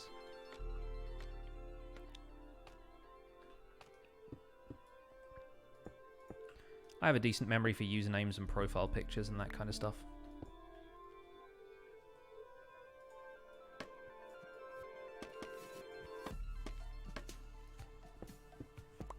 Still working on advanced scaffolding techniques here.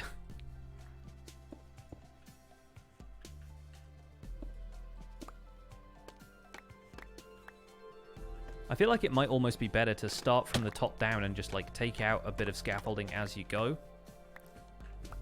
Instead of trying to build upwards, you just build all the way to the top and then work from the top down.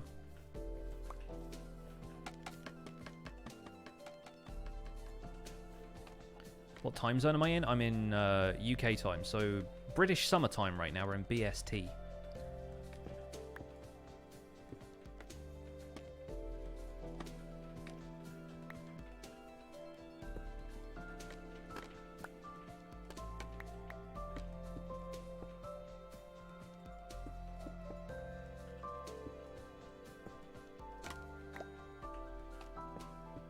Can I motivate you writing your essay? You can do it! I believe!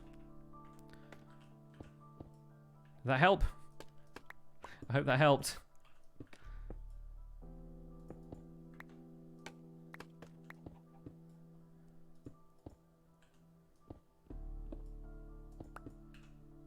Never been much of a motivational speaker.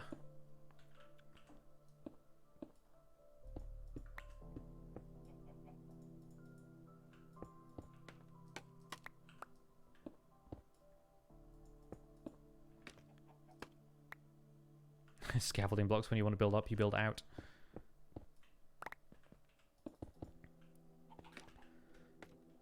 It's all relative. It's all about the direction you're looking.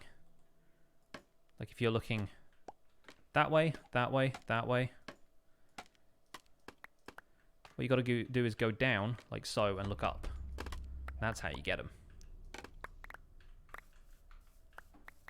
Still losing the occasional block here and there, but it has been a lot quicker, I think, detailing all of these walls here with scaffolding than it would have been if I was just using dirt and pillaring up every time. With the amount I've been like falling off stuff and like leaping down to get blocks that I've dropped and things, I think that has been a much faster experience. Yeah, thankfully scaffolding is cheap. It's actually very easy to gather. Once you've got bamboo, you're basically fine.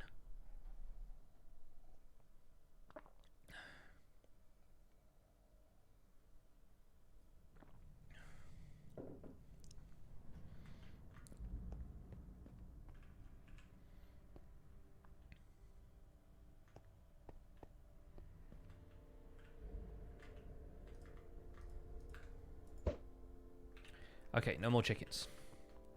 Good. Considering we spent half of Tuesday killing itinerant chickens, it's kind of a good thing that I'm not throwing eggs and spawning more of them.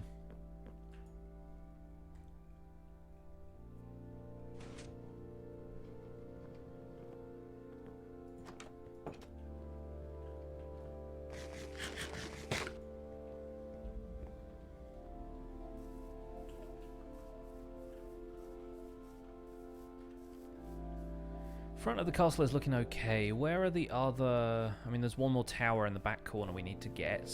I think we need to get this tower here as well. Yeah, this one I'm slamming my face into. That one. That's the one I'm looking for. I guess this wall as well.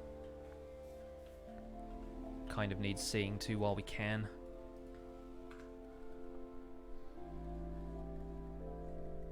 Don't know about Twitch, but Chinese live streaming sites generally take 30% tips from... donation. The actual like cash donations that you see on this stream all go through Streamlabs, which goes basically straight to PayPal. Bits are a different thing because a streamer gets 1 cent for every bit, but you have to pay more for bits because they're part of the Twitch ecosystem, and you just pay for stuff on Twitch if you want to give people money. But that's for bits specifically. It's not for Streamlabs. Obviously, then there are like PayPal processing fees to take into account and stuff as well, but yeah, Streamlabs just provides a link to the PayPal account. It's basically how it works.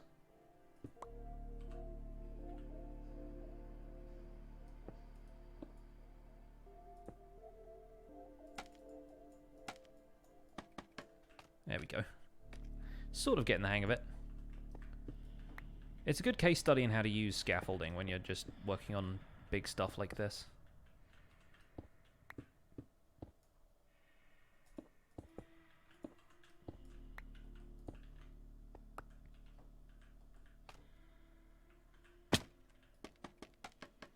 If I ran out of topics for the survival guide, would I consider opening the world on a server and continuing the series on how to run a server with plugins and stuff? That's not a bad suggestion. It assumes that I'm ever going to run out of stuff to do with the survival guide. I feel like I'm probably going to run out of, like, motivation before I run out of topics. But I don't expect to be running out of motivation anytime soon. It's weird because survival guide, I've realized now, I've been doing this for, I guess, like 8, maybe 9 months total. Because it started when 1.13 started, and a new update has come out.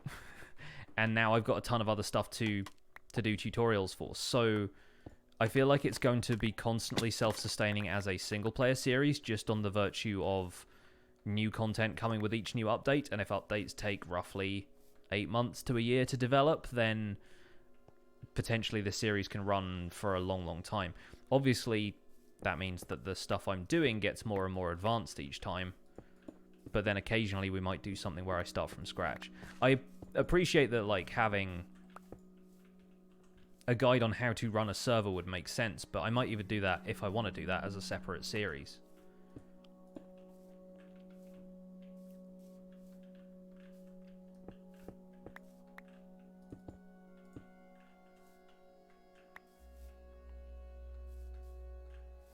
Been watching too many streams after a recent video conference at work. You started to wonder who we were going to raid. I like that. Let's just give marketing a call, apropos of nothing. Let's spam emotes in their Slack channel. I like that. More conferences should end with raids. It'd be like prank calling another department at your work. IRL raids, chat. Make it happen.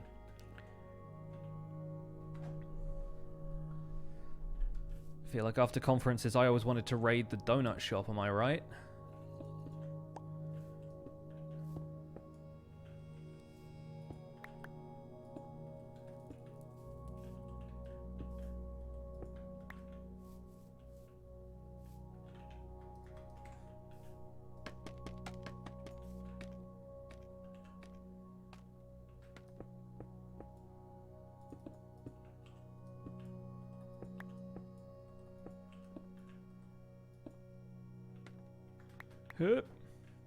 Your office periodically has interdepartmental Nerf gun wars to keep morale up. Nice. Makes a change from the using paintballing as a team building exercise.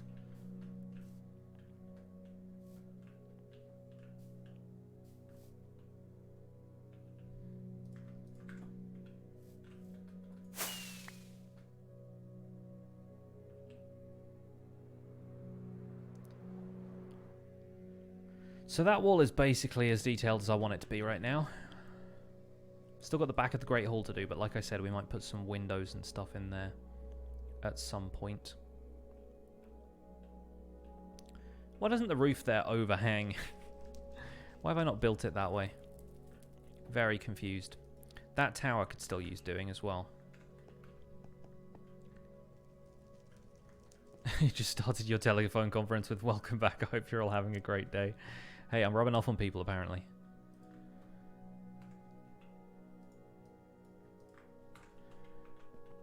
It's when you hear, like, a notification sound that somebody else is dialing in and you're immediately looking around for, like, somebody cheering some bits. Oh, hi! We have a zombie here with a present for us. Thank you so much for the nether brick, my man.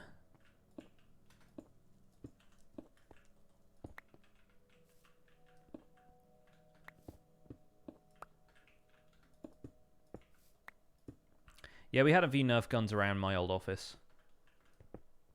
Eventually, I think we had to have an armistice. Because too many people were just using them instead of actually doing work.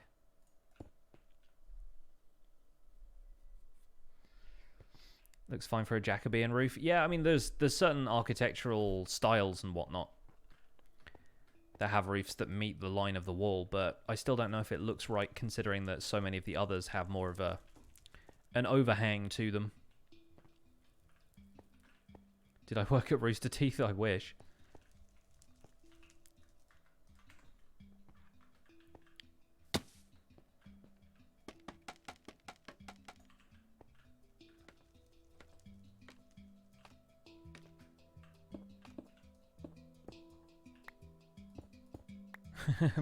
Brian Glory with the cranberries.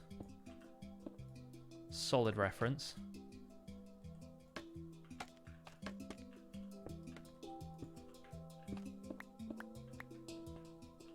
Oh, that's why there was a zombie in here. Because I have not lit up any of it. Surprising no one. Yep. Knew that wasn't going to work. Knew it the minute I tried it. Let's aim for the roof instead.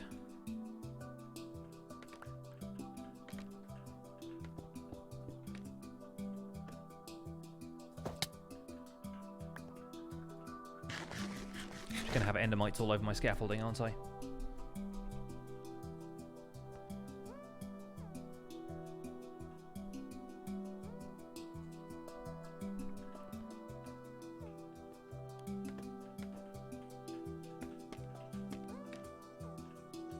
Oh, and we're on the wall.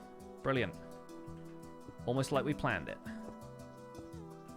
Which I absolutely did not.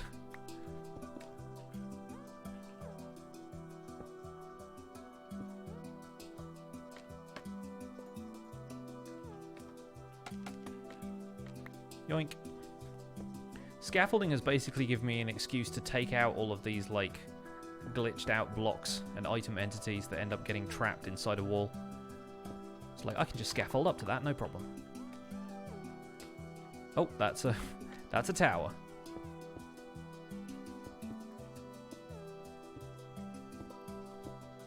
It takes a real effort not to hold shift to avoid falling off stuff when you're building things like this now. At least it does for me.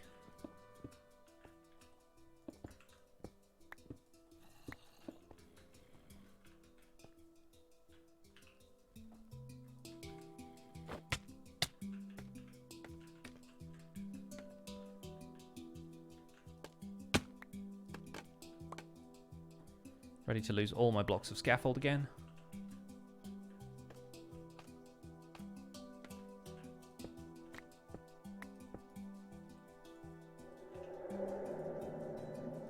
Spooky noise.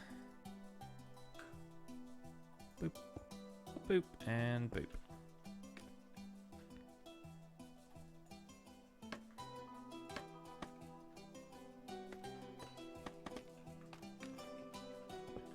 Have some more around here as well.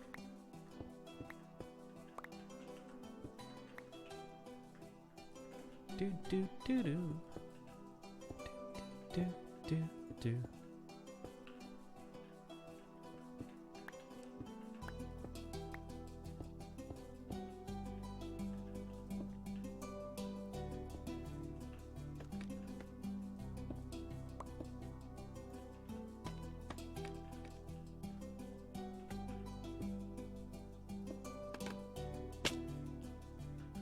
All right.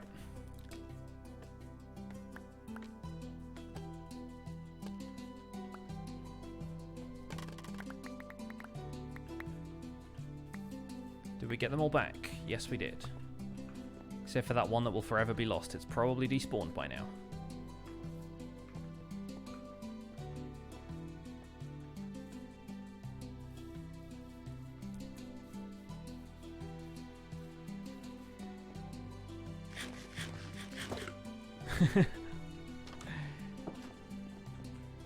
Jesse, that's hilarious.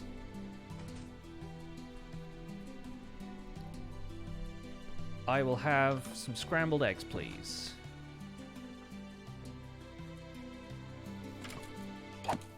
Fooled you. I'm now behind the skeleton. Turns out there was a skeleton inside him the whole time. 100 bits from Ms. T. Cats. First ever cheer bit. I know what I'm doing. Lol. Hi. Hi. Thank you for the bits. You did very well.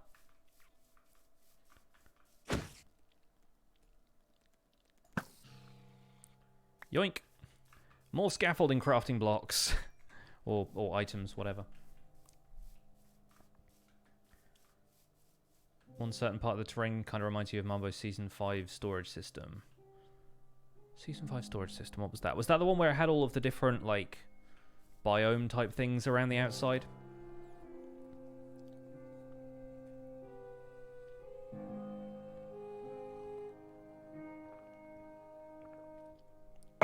Ow! Ow, that was a painful noise. I know I keep looking at this side of the castle. I know what this side of the castle looks like. We should look at the back. Look at the back from this cave over here. Or maybe a little closer. I do want to do something with that cave. That cave looks very atmospheric. It's probably quite disappointing up close. That tower there needs some love.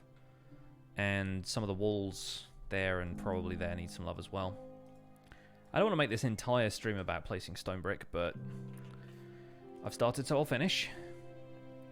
That was Season 6. No, Season 6 is this season. White sphere with 4 biomes. No, I'm talking about, like, he had like a donut with a bunch of different, like, decorated areas, and one was like all wooden, and one had more of like a a concretey kind of feel to it. One I think was made of prismarine. It was his ocean diamond base thing. That one.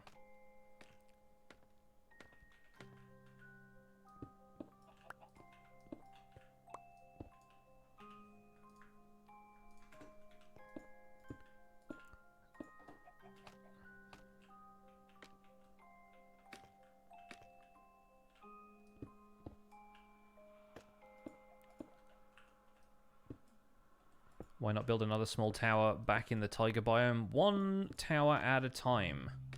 Little snail, one tower at a time.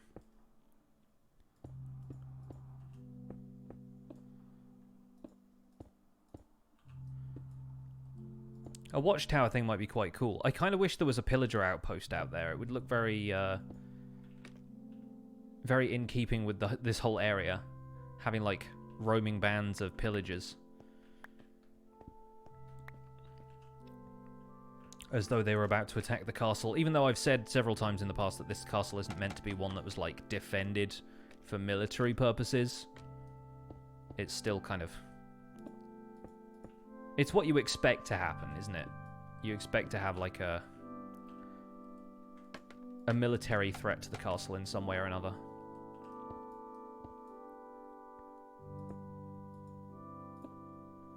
Talking about dealing with viewer expectations here.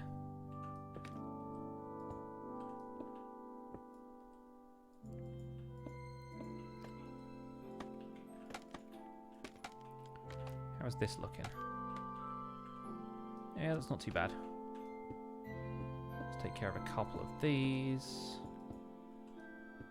Just being able to hang off the side of this and place blocks is very satisfying, but I think we'll probably need to drop a couple more down here.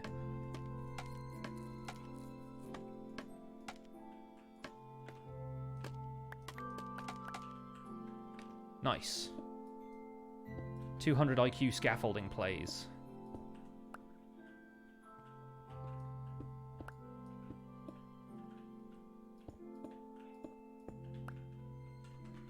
Hey Smitty, it's going well. Thank you for asking. How are you?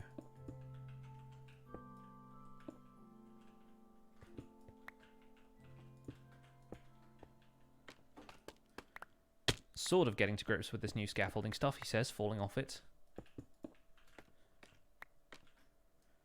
Let's take a block out here, block out there. You know the drill.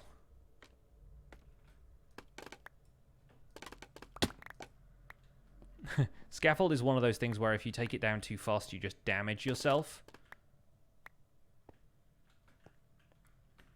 Which has always been kind of funny to me.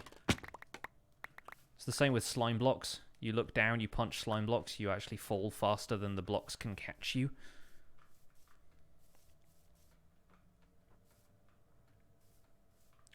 But yeah, the new scaffolding is rather good, I think. Milborough was asking. I do like it. I think it's a very useful thing. I think you've just got to remember to use it, is the main thing. I feel like seasoned players might not get as much out of it simply because they are used to a certain way of playing. Like, they're used to using... Oh, great, I'm in a hole with a chicken now. Like, they're used to using dirt and other materials to pillar with, and they're like, why do we need scaffolding as well? But if you go into a build with the intention of using it, or if you do something like this where you're detailing using it, it can actually be pretty effective.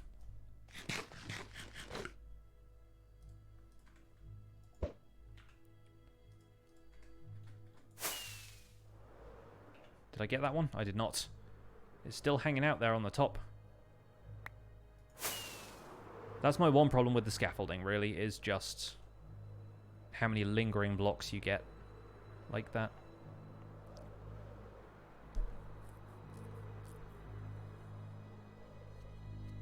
Wait for the world to load. When you're ready. Let's check on the wool farm and see how much I've got. I know you guys haven't seen this on the...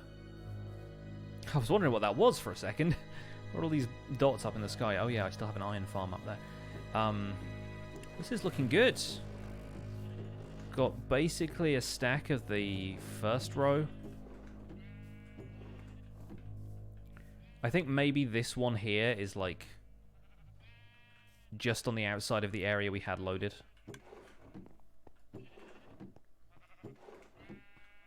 Okay, why am I throwing string now?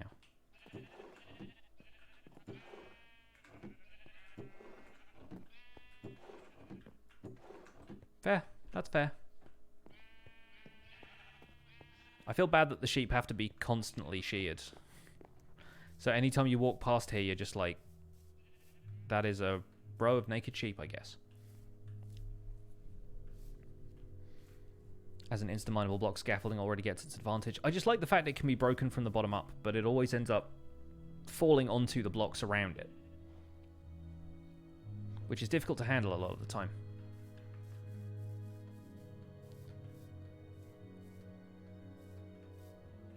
Some colours seem to be more productive. It's a purely random thing, starting with the fact that I suppose this row was the first one I built, and I built the second row afterwards, so maybe the back colours just haven't had as much time to produce wool.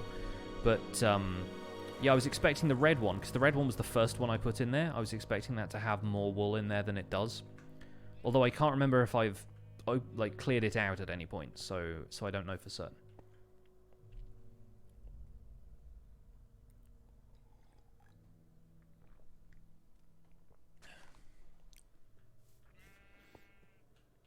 It should all just fall where you break it fry. Yeah, that's what I would prefer the behavior to be, like having it all fall straight down. But I presume you would have to code different behavior for it that way.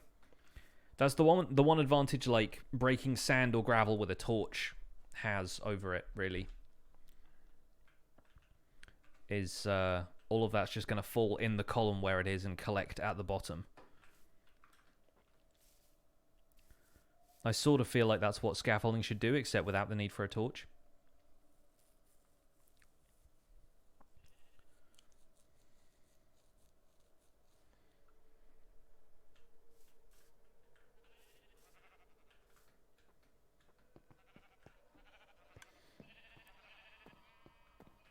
Does grass spread faster when it's moving vertically?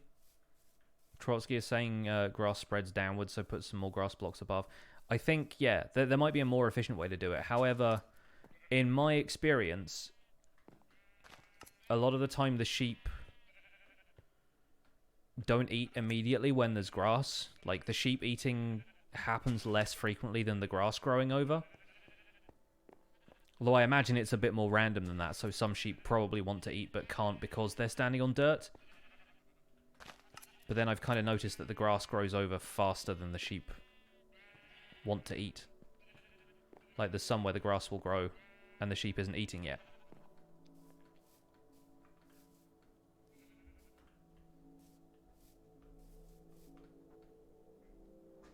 Stop threatening them with swords. It's probably a good idea. Are there observers underneath the sheep? Underneath and behind. But you'll get a full tutorial for that when tomorrow's episode of Survival Guide comes out. Alternatively, I'm pretty sure a lot of people have come up with this design already. I think it might have been the design Cub fan used, although I didn't watch his video about it, so I don't know. Just having more grass around the dirt makes it spread faster. That's why I've got them all like with a full ring of grass around them, except for the block that's got the observer on it.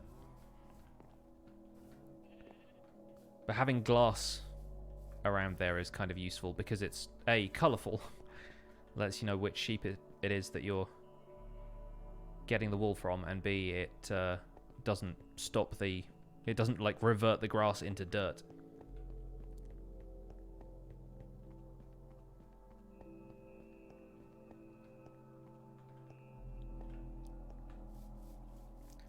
Why won't Mojang make Java Edition easy to play with friends like Bedrock Edition? I mean, it's the friends functionality being built into the Xbox version that's probably why they've done that.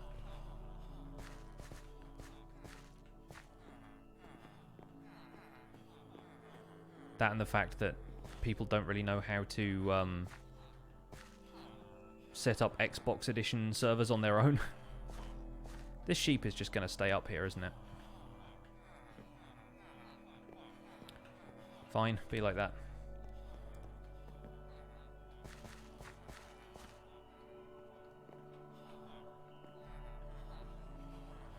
Did I call it a sheep? I meant a pig. I've got sheep on the brain.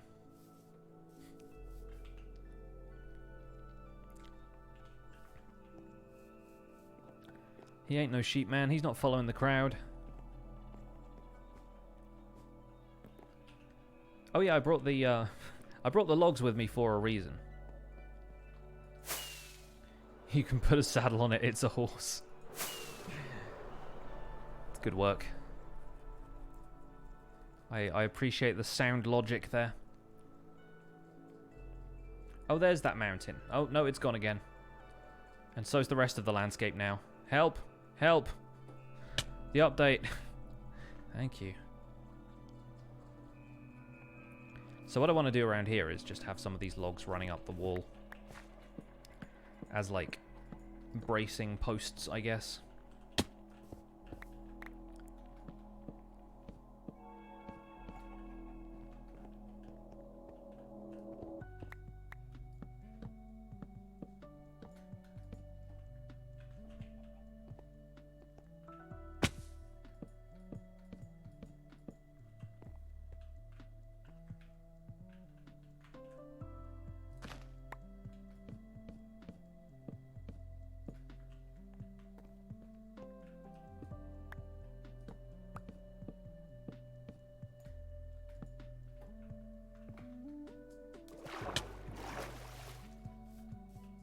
Yeah.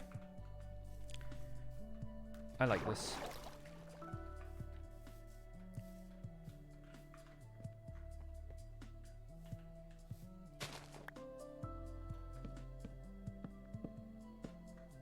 Hey, iPrime, what's up? Welcome along. Yeah, gonna have to take out some of these dirt blocks underneath the wall here and there. Like this one, for example. I do like the idea of there being like a little river docklands kind of area down here, but I don't think the river really feels big enough for the kind of scale we'd be working with.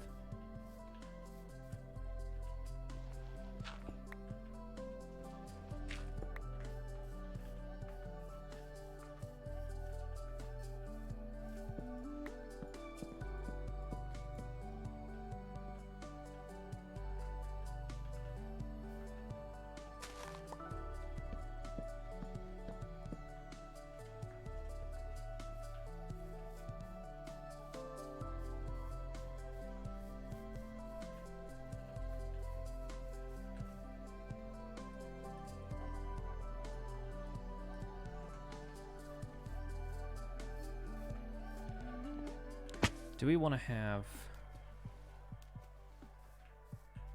some sort of walkway down here? I kind of do. I kind of do want to have a walkway down here. Probably at... If not at ground level, then let's make a crafting table and let's make some slabs. If nothing else, it'll reduce the spawning space around here.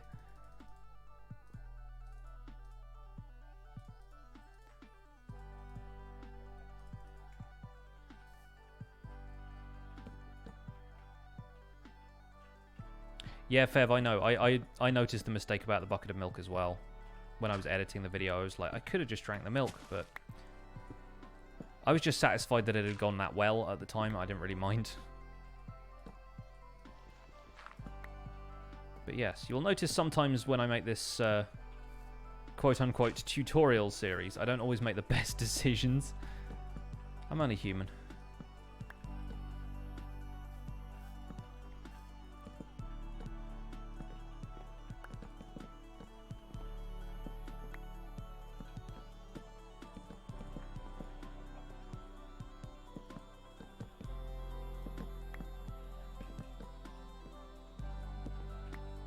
Important thing is I didn't die. Yeah, I know. I actually did pretty well in that fight. Not as well as the first Wither fight, but then I'm not going to be braggy again, so... I don't count my chickens these days. I didn't count the chickens in that fight either. I just knew there were a lot of them.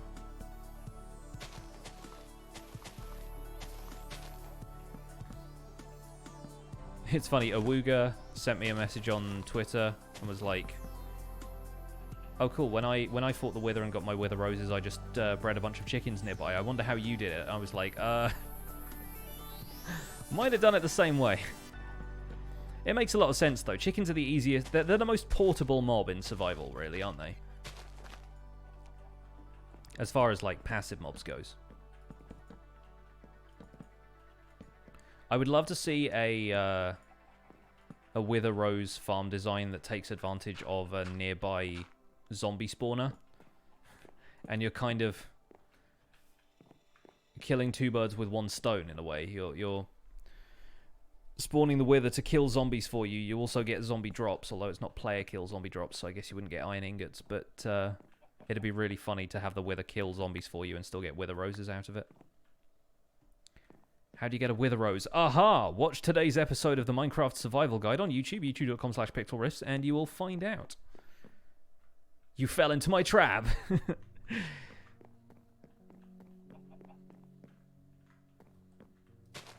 You have entered my labyrinth of self-promotion.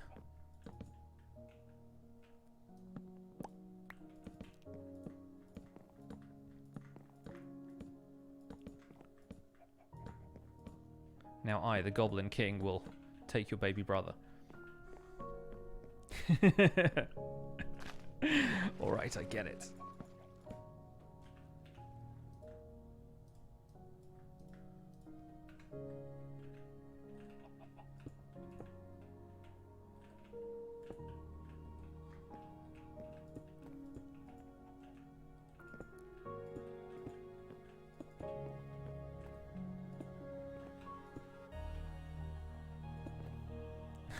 Labyrinth, only spelled correctly. My wife and I had a joke a while ago, and I want to stress that it is a joke and that I don't think this is actually going to happen ever, but we thought it'd be really funny to, like, give a child the middle name Jareth after the Goblin King from Labyrinth, like David Bowie's character. I thought that would be a really funny middle name.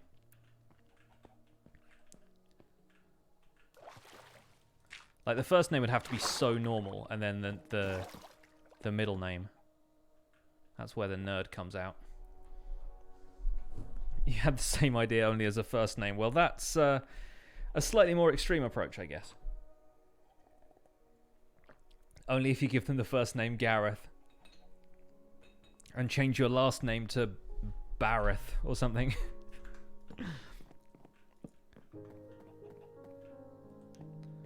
If you want that kid to have a miserable life.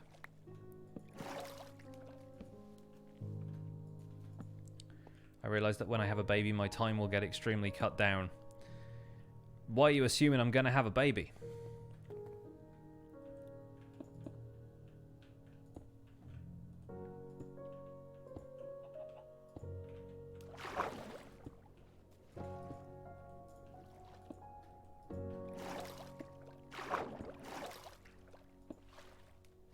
I just said so. I mean, we said we talked about naming a hypothetical child. That does not mean I'm about to have a child. We said it'd be a funny idea to name a kid something. That's very different to being like, hey, when you have a kid.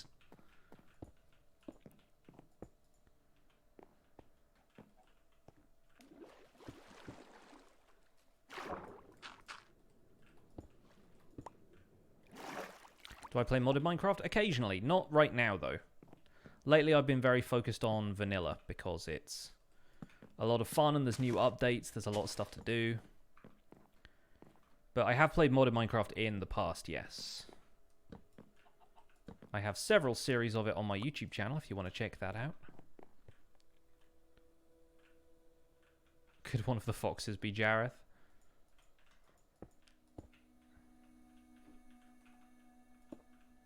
Potentially. We don't know whether the foxes are foxes or vixens. I'm not sure there's really any way of telling. Unless we notice one of them, like, clearly being pregnant or something.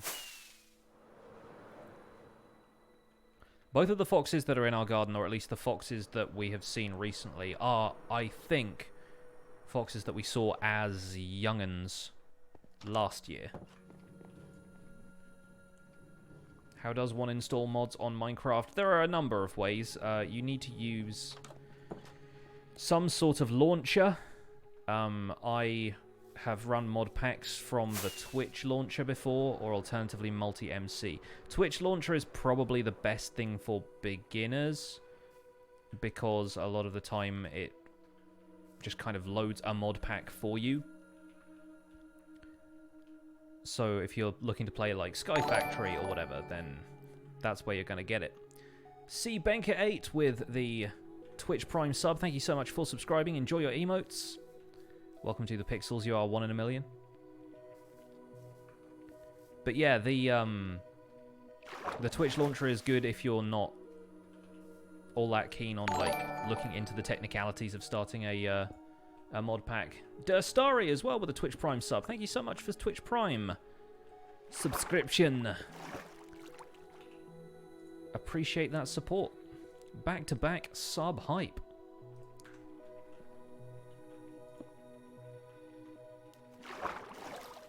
But yeah, if you're slightly more technically minded and you feel like, you know, messing around with some of the launchers and stuff that are out there, I have used Multi-MC to launch mod packs before and found that quite a decent launcher to mess around with. But that usually involves downloading the mods yourself or downloading them from a site like CurseForge and then installing them to a launcher yourself from the component files. It's not that difficult to do if you understand what you're doing and you've done stuff like that before, or if you have a good tutorial to follow, I suppose.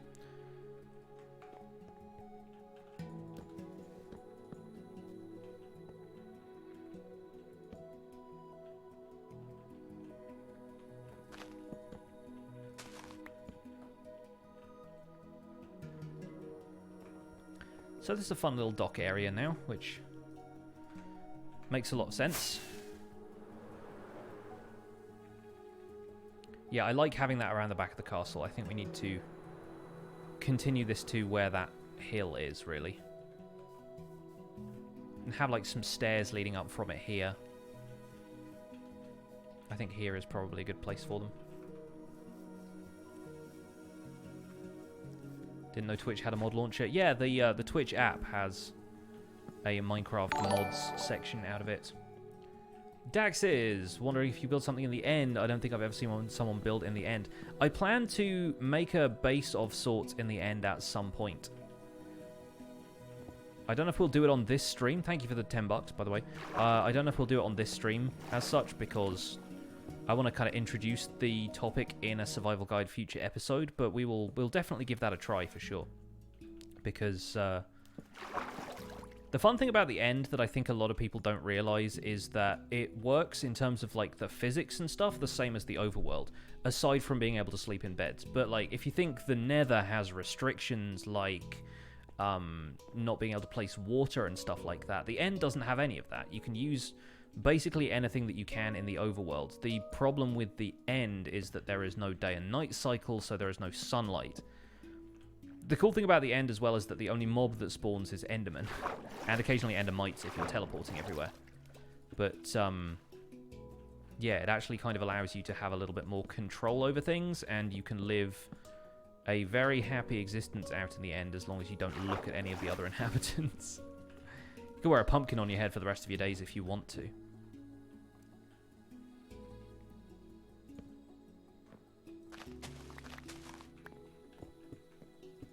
But we're definitely going to do a survival guide episode, or several episodes maybe, where we make some sort of base in the end.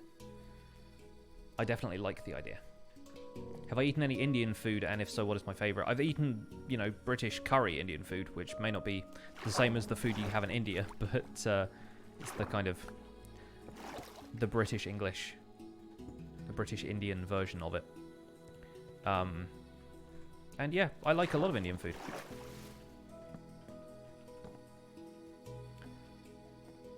For a white guy, I have a decent tolerance for heat. I'm not like... not the kind of person who will typically get a very hot curry. But, yeah, I'm alright with some of the spicier dishes. I'm not like the folks who'll just shy away from any kind of spice. But I'm not like, yeah, let me get a vindaloo every time, you know?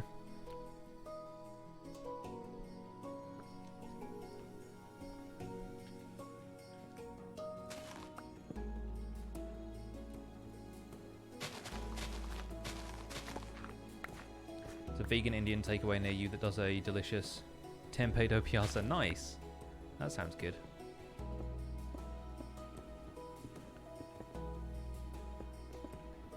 There's a couple of good vegan places in Brighton, if you'd believe it. Of all places, Brighton having vegan stuff.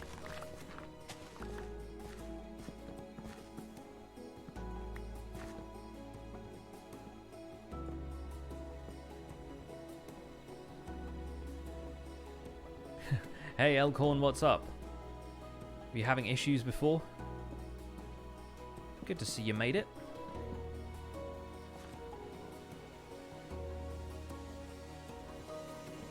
What's the dish that has the orange coloured chicken that gets put inside some sort of wrap? There's a question.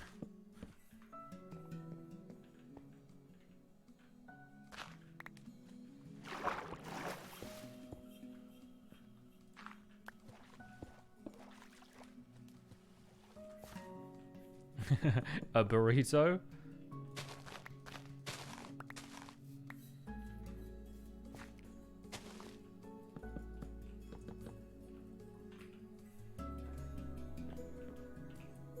How well do I know Python GB? Is this some sort of quiz? I mean, I've got to know him through collaborating with him and stuff. I haven't, like, actually met him in person. Although if we do end up meeting in person at some point, I do owe him a pint.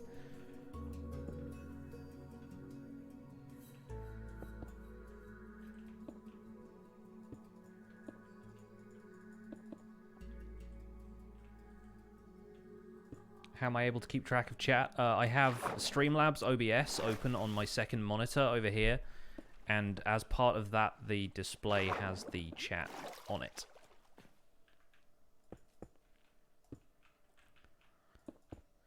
I'm not very good at reading it as I play, because a lot of the time I'm just focused on what I'm doing, but sometimes I can respond to stuff as it happens.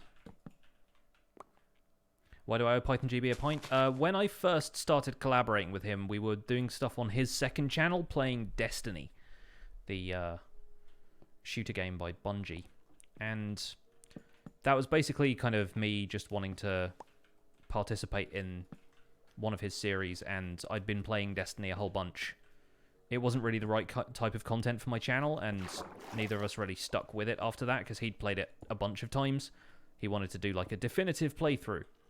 And, yeah, I think in the end, other responsibilities took over for both of us. Minecraft was always more popular, that kind of thing.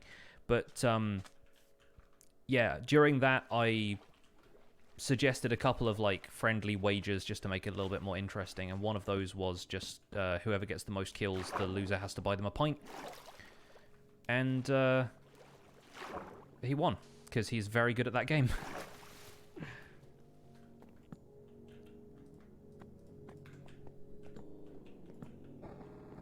Hey, Zaron, welcome along.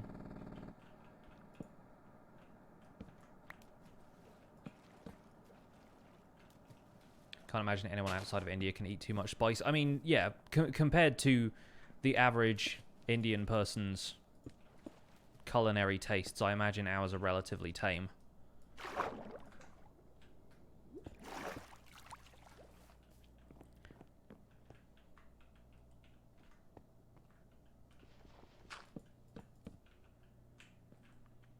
But I think it's all about just how early you're introduced to it, how used you are to it, how frequently it comes up in your day-to-day diet in general.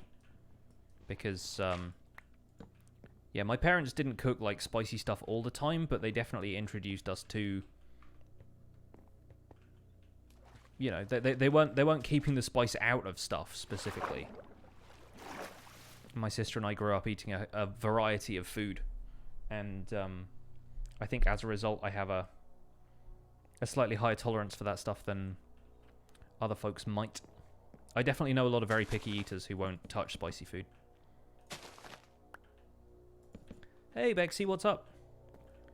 Didn't specify a pint of what, though. I'm pretty sure he actually said in the video what he wanted to drink. What's my favorite mod pack? I don't know, I've played a few. I like Sky Factory 3. I haven't played Sky Factory 4, which is the new one.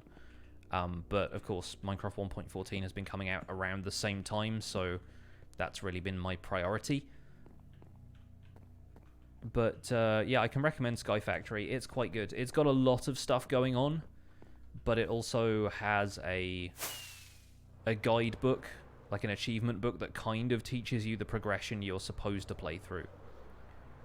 And that's the most important thing as far as modded Minecraft goes for me, is having some sort of way of guiding you through it in-game so you don't have to spend half the time looking at external websites, looking at the wikis and stuff to find out how you're supposed to do things. I find that stuff breaks my immersion with the game. It takes me out of it, and especially if I'm doing stuff on a stream, I don't want to spend half my time looking at my other screen and reading stuff silently so that I can take it all in.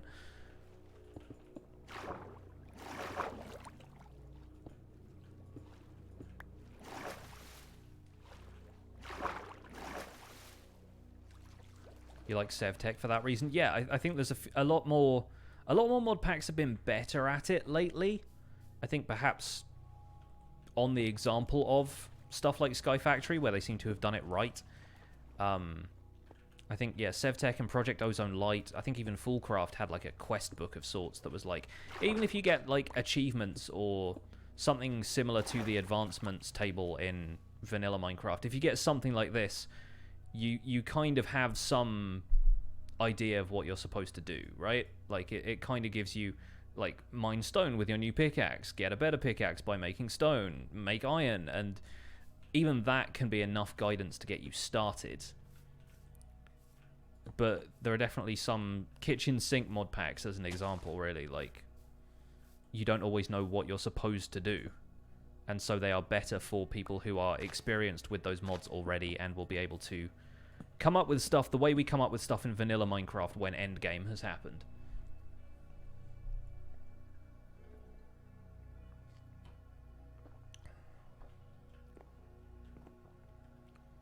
Fullcraft's questbook was just terminally broken all the time, though. I mean, fair. I didn't play the pack, so I don't know how good any of it was, but... Crunzel has subscribed with Twitch Prime. Thank you so much for the Twitch Prime sub. Enjoy your emotes. Welcome to the Pixels. You are 1 in a million.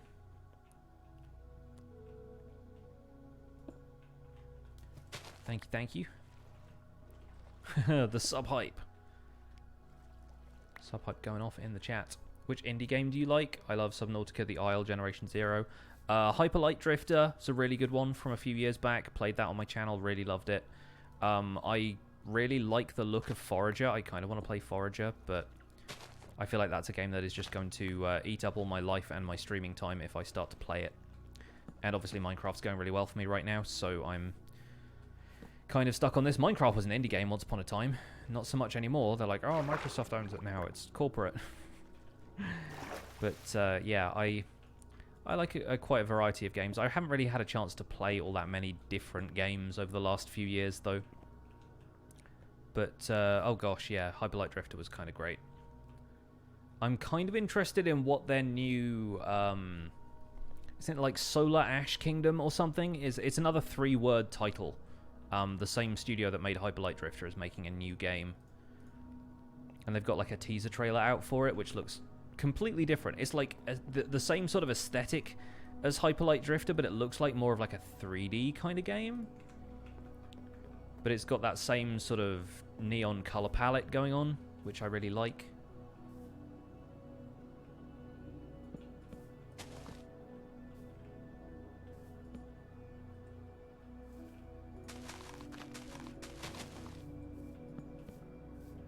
Sound off in the chat. What are your favorite new indie games? What have you guys been digging lately? In before everyone's like, well, there's this little game called Minecraft. It's doing okay.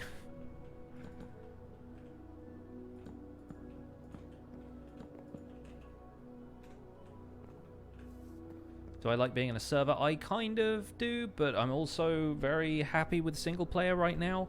It's tricky. Like, I love the community of servers. I like the fact that you can build shops and participate in an economy and play together and everything. And there are definitely some things that make so much more sense with Minecraft as a multiplayer game than they do as a single player game. But I've never been more committed to a series than I have the Minecraft Survival Guide, right? It's been every weekday since November at this point, I've been making episodes from this series, and I am not in danger of slowing down anytime soon. Oh, Stardew Valley is great too. Yeah, that's a definite indie game highlight of the last couple of years. Celeste is really good as well. I still need to finish that game. I never got past Golden Ridge. Been playing the latest Overcooked 2 DLC. Yeah, I've seen a few people play Overcooked. Whenever the Achievement Hunter folks play it, it's always a riot. They're like a dysfunctional family. They can't stop yelling at each other.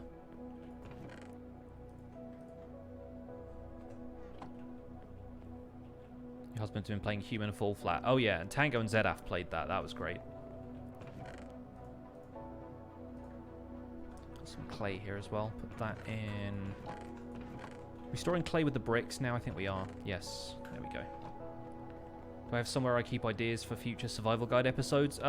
Mainly in my head. I have a notepad app with some, like, vague ideas scribbled down here and there, but I feel like so many of them... I haven't been back to that document for a while. I feel like so many of them have either gone past already or have been put on the back burner because I have other stuff I want to do.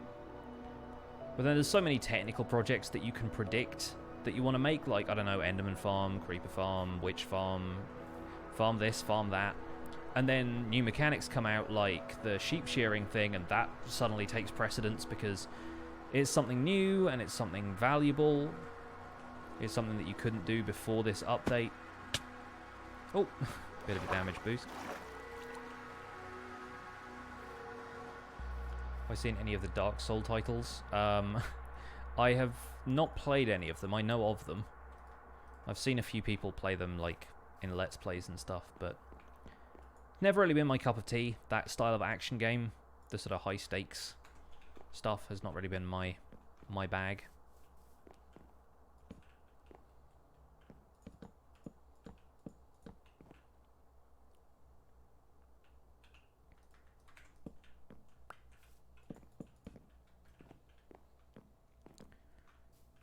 Want to have a sort of shallow staircase coming up here.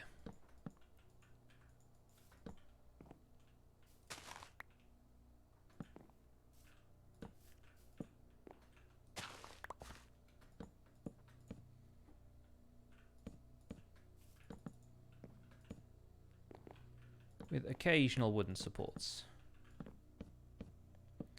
My thoughts on Hytale are I'm waiting to see what the gameplay is actually like and how the game is structured before I pass any kind of judgment on Hytale.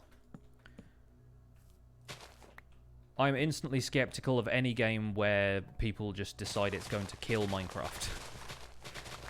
Because I'm of the opinion that Minecraft is too big to die at this stage. And stuff that Hytale is putting in as like a wish list feature for Minecraft, like basically, here is all the stuff we think Minecraft should have, but it doesn't. Like, hey, we have vertical slabs in our game.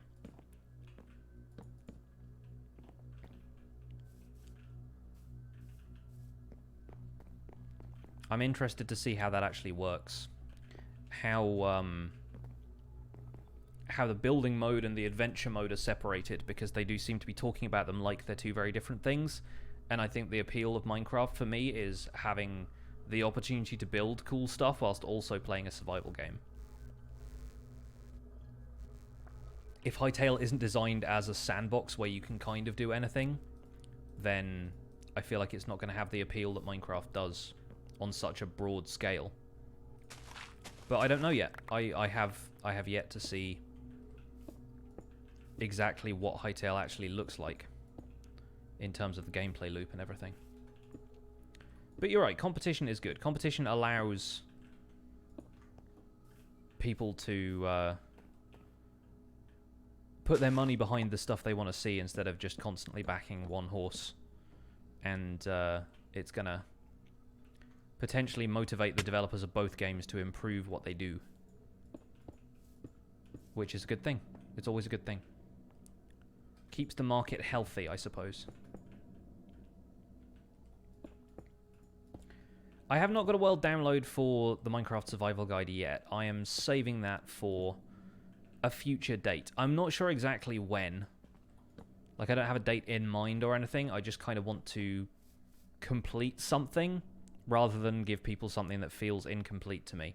And the current survival guide world has a lot of stuff that is unfinished about it, which is part of what I'm doing on these streams, actually, is kind of tidying up little areas of the world and neatening up sections like this where it feels like there should be something.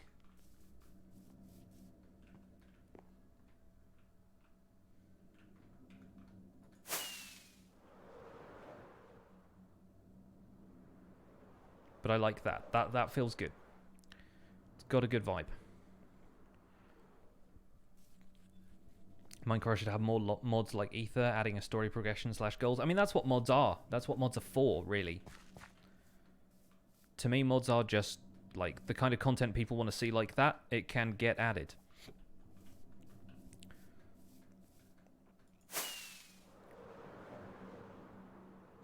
If anybody wants NPC quests and stuff like that, then you can install mods that add them. And yeah, that's a lazy way of saying, like, the developers don't need to do any work, but at least the developers can still take the game in their own direction whilst allowing things like the Bedrock scripting API.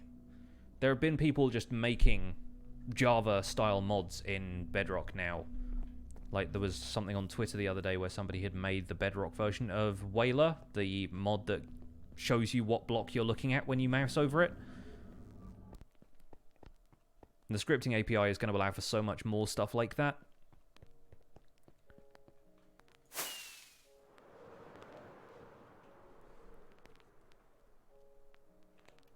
But I agree. I think some of the strength of Minecraft is that it's a sandbox. It just kind of drops you in the world and lets you do your own thing. You don't have to do too much stuff to advance.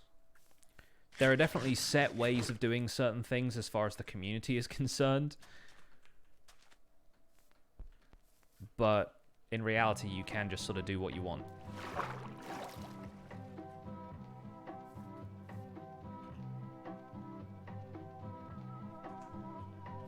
What is that crackling noise? That is the Minecraft soundtrack.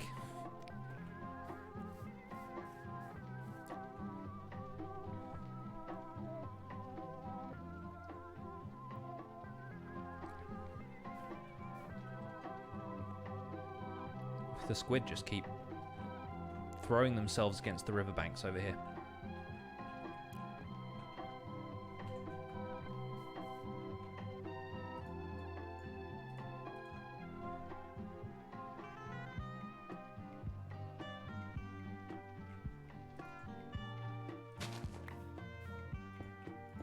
That was a guy trying to get me to say a racist word.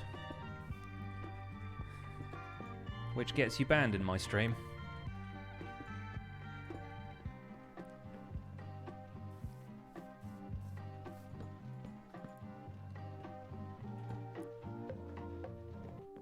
Don't worry, Paranoia, it's fine, I got it. It was not the most obvious thing at first, but I saw it. I knew what they were doing.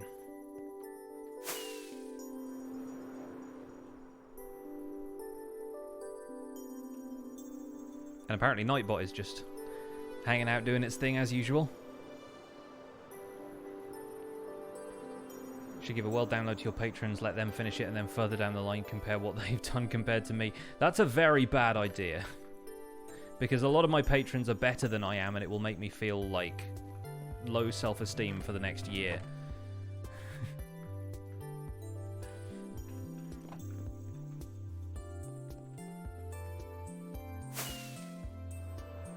Now that's for real, that's one of the reasons that I'm not interested in giving anybody a world download until I've finished some stuff, is because the next day somebody will send me a ton of screenshots where they've been working on the world for 24 hours and it looks way better than I could.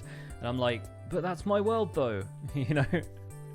It's a selfish thing. I'll fully admit it's a selfish thing, but I feel like for my motivation to continue with this series, I have to execute my vision for it before I let anybody else go in and try and put their own mark on it, you know?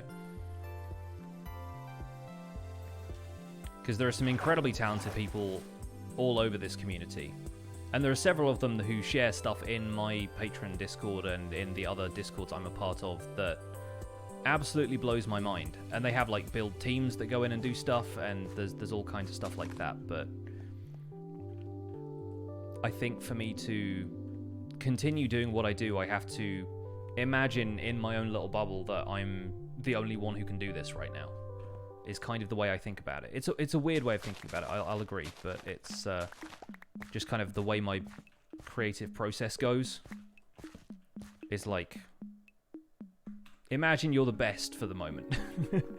Allow people to prove you wrong later, but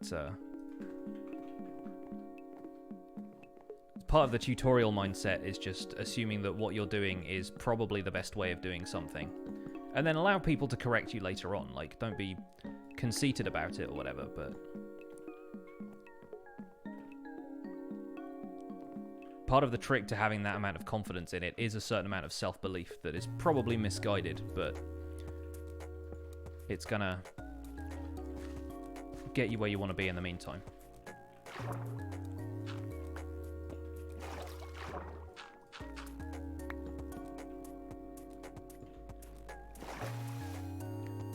Throw away to see chunk borders in Minecraft Pocket Edition. I've seen a couple of people lately in the Spawn Chunks Discord posting screenshots where they've got like an MC Pack file that actually shows you the chunk boundaries with like glowing lines and stuff. So it might be possible. I don't know exactly what those are called and how to get them, but I know they exist. I don't know how you load them into Pocket Edition though, because it's in the Apple file system. I don't know how easy it is to download and install that stuff with. I mean, maybe you're on Android if you're on Pocket Edition. I shouldn't assume that you're on iOS, but yeah, sometimes that stuff gets a little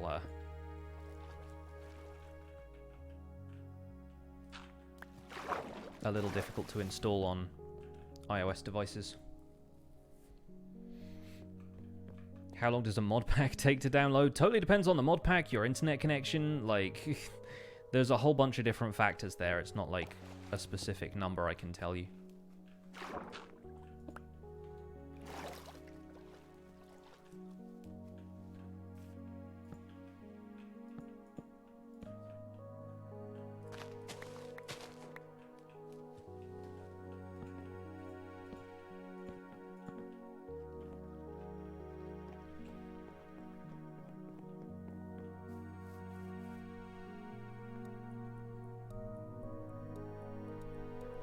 Good luck with iOS file exploration. Exactly.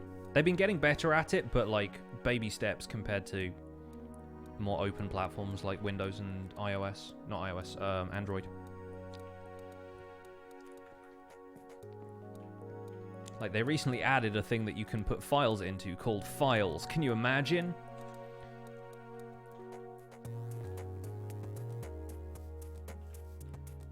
Do do do do do.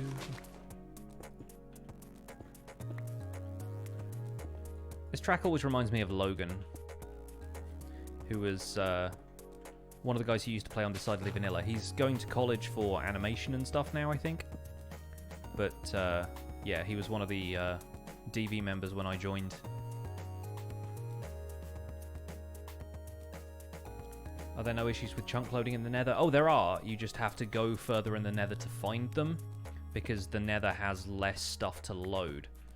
Like, if you imagine that the problem with rendering anything in the overworld is that there's a huge variety of stuff going on. There's trees, leaves, grass, dirt, sand, all of the different stone types, and gravel, and it's got to process falling entities if there's gravel generating in new caves.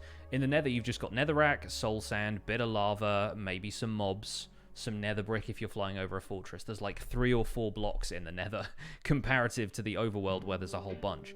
The Nether also has a more intense distance fog in vanilla without Optifine or anything like that. I'm pretty sure you can adjust it pretty heavily with Optifine, but you will often find that the Nether in unmodified vanilla is a lot foggier, even with your render distance turned up. Like, mine's set to 16 pretty much constantly, yeah. But the Nether just looks foggier. It's just got more of that implied heat haze to it, so you don't notice the chunk errors as much as you do in the overworld.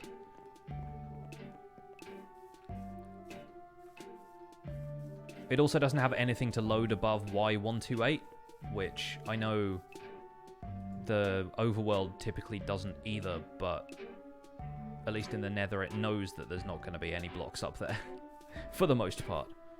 Unless you're playing on a server that has an iron farm already. A bit of lava in the net. Yeah, no, totally. It's that's the classic British understatement working in my favour there. Should we make a little tunnel through here or something? I feel like this hill needs to stay there because it's a big hill and I don't want to modify it too much and take it down, but I feel like there also needs to be some way of getting through here to the castle gate on the opposite side. And I'm like, yeah, we need a tunnel here. Just a nice easy 3x3 tunnel. What is this, Chopping Tuesday?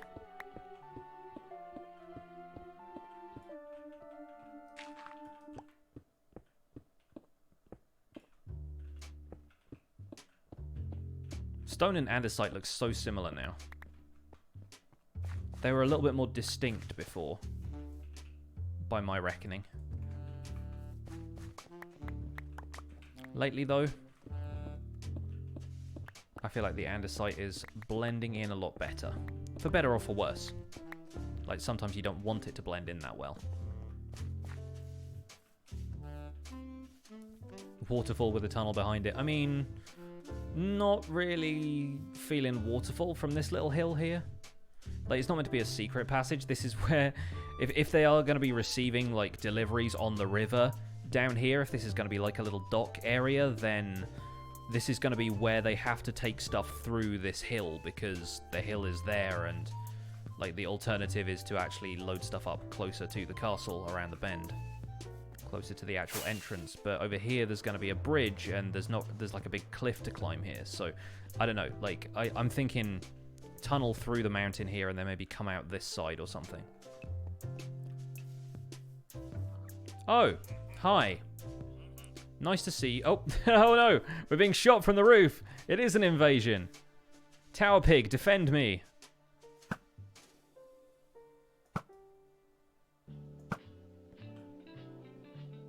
Oh, he dropped some emeralds for us. Hello. Get off my roof.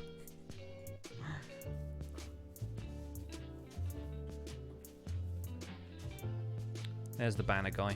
I knew he was here somewhere. All right, Bruce. You want to fire that again? And again. Oh, do the crossbow bolts not, like, rebound into their faces? I guess not, huh? I was really hoping he could kill himself so I didn't have to have Bad Omen, but what can you do? This is a raid-friendly stream. Yep. Now I've got to find a cow and everything. If I go back to my house with Bad Omen, because there's a bed in there and at least one workstation, it's going to think that I want to start a raid. I do not feel like getting raided at my farmhouse today, thank you. In before I accidentally fly over a village out here somewhere. Now, where's a cow that I can milk? Is that lava? Oh, it is lava. It's just really weirdly lit. Fam. Should have just poured lava over that pillager. I didn't have any on me at the time. Yeah, the Ravager wrecks the farm. I can imagine, like... they trample crops, so... Yeah, my entire wheat field would be gone instantly. Excuse me, madam. Thank you. In before spiders. Don't drink the lava. I mean, that's one way of getting rid of Bad Omen, I suppose. Whoop. And away. What's my favourite Minecraft music disc? Oh, it's got to be Cat. Easy answer, but Cat's a good one. It's nice and upbeat and chiptuney. I like it. Style is good. Weight and blocks are quite good. Mellow high is fun if you want something a little bit more like melancholy and waltzy. Throw the nether brick on the floor for a second. There we go. Home on this. Hello, new here. Your town looks amazing. Thank you. Glad you like it. It would look better if I could see more bits of it, but that's 1.14 for you, I guess. Also, where did I put that? That red nether brick I threw on the ground just kind of went, didn't it? Just kind of disappeared forever. Is there a hopper minecart under here? I bet it's in the furnaces. I bet that's just completely screwed up my furnace system. Speaking of which, I saw you. You scrub. Yep, nailed it. Well, good thing I found that. The mystery of the disappearing nether brick is solved. F in the chat for nether brick, never mind.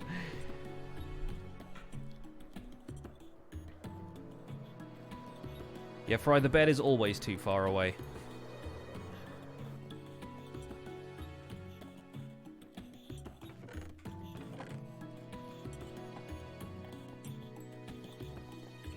See you later, ID Mr. Candy. Thank you so much for being here. Enjoy the rest of your day. Alright. Chests, looms, a boat or two maybe. Definitely some of these crafting tables. Anything to not have to add them to the stack of shame. Where are they? Where are they? Where did I put them in here? Aha! I did. Put the scaffolding away. It's time for barrels. Although scaffolding will probably look quite good down at this dock area as well. Yeah, there are a lot of creepers around the castle. They'll despawn now, though. I think I'm probably 128 blocks away over at the storage area. Load the world, please. I'm headed for a tree, thank you. I feel like passive-aggressively asking Minecraft to load the world by just flinging yourself at a tree is probably counterproductive, but there you go. It's the attitude I've chosen to take. Every time when you play survival, you always make your storage system too big or too small. You never get it right. How many chests would I recommend? I don't have a number. I can't like pull a number out of my head now and go, that's the amount of chests you should have. Like, it totally varies depending on how you play. So, sorry I can't be of more assistance, but I feel like, yeah, the answer is going to be different for everybody, really.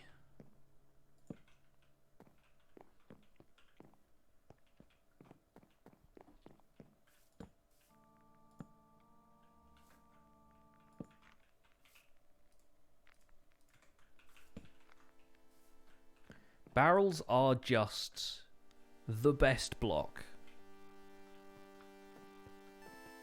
Like, such a great texture. It looks like a barrel. That's all it needs to do, and it does it perfectly. I'm incredibly happy with barrels.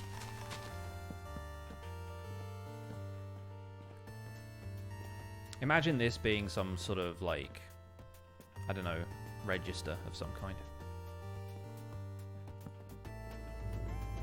Imagine that being something completely different, because all I'm asking is that you use your imagination.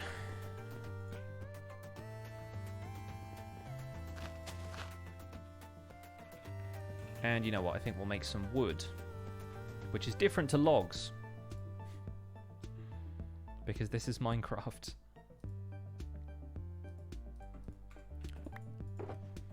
Let's put you in there, ladders. You're basically scaffolding.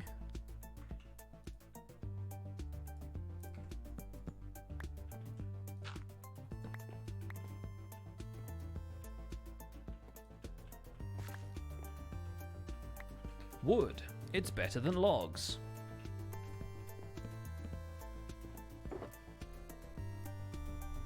It's like a vending machine from the wrong era.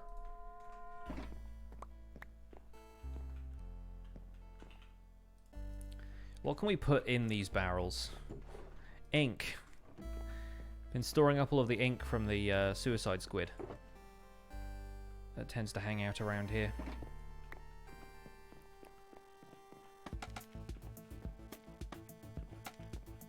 Sure, why not?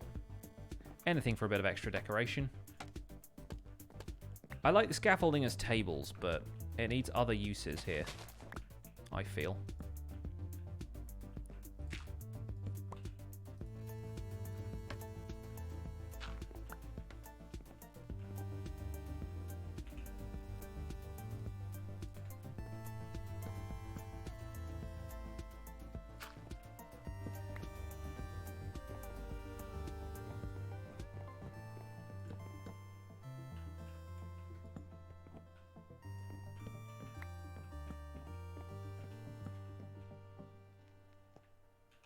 Yeah, that'll do. Throw some chests around here as well. Maybe add in a barrel like there. Boop. Have it standing upright though. There we go. Now it looks different from everything else.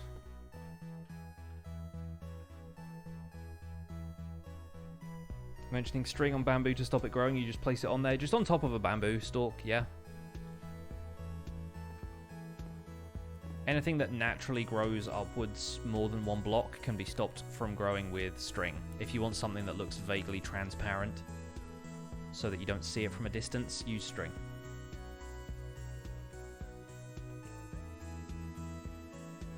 You attach a sign to scaffolding to make a chair with a back. I mean, attach a trapdoor to it if you want. Spruce trapdoor would be good for that. Witness.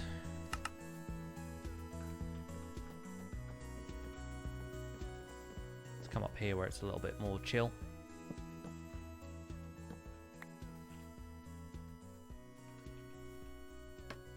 Chair. Chair I can sort of sit in.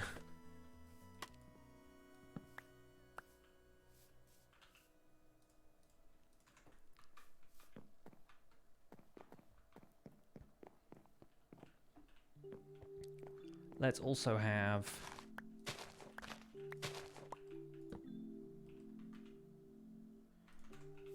water barrel.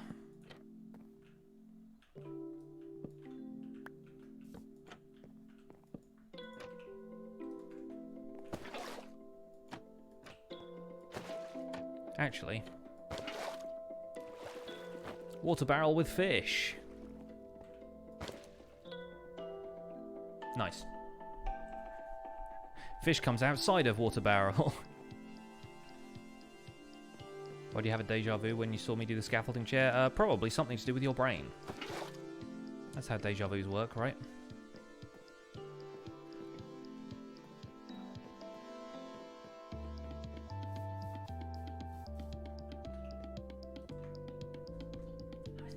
Hello, things are good? Yeah. I've designed a little dock area for my castle. That's what's happened. Still think of salmon as bacon fish, yeah. Mrs. Riffs, everyone. That could have been my hand doing this, but you'd have seen my shoulder move, so. Proof that you exist. Do I watch cricket? I don't really. Cricket is one of those things that I think is more fun to play than to watch. Yeah, this is what I've done in this stream. That and detail the walls of the castle a little bit. So we have more stone brick going on in these towers now.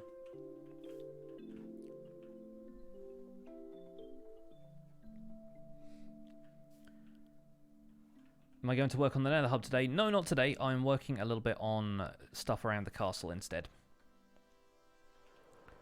Later, Paranor. Have a good one.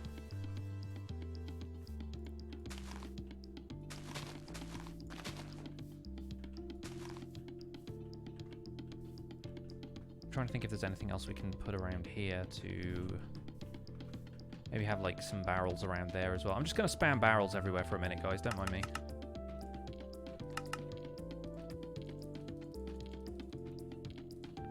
If I notice villagers trade emeralds for flint. I haven't got to that yet. I'm going to be very excited about it when I do.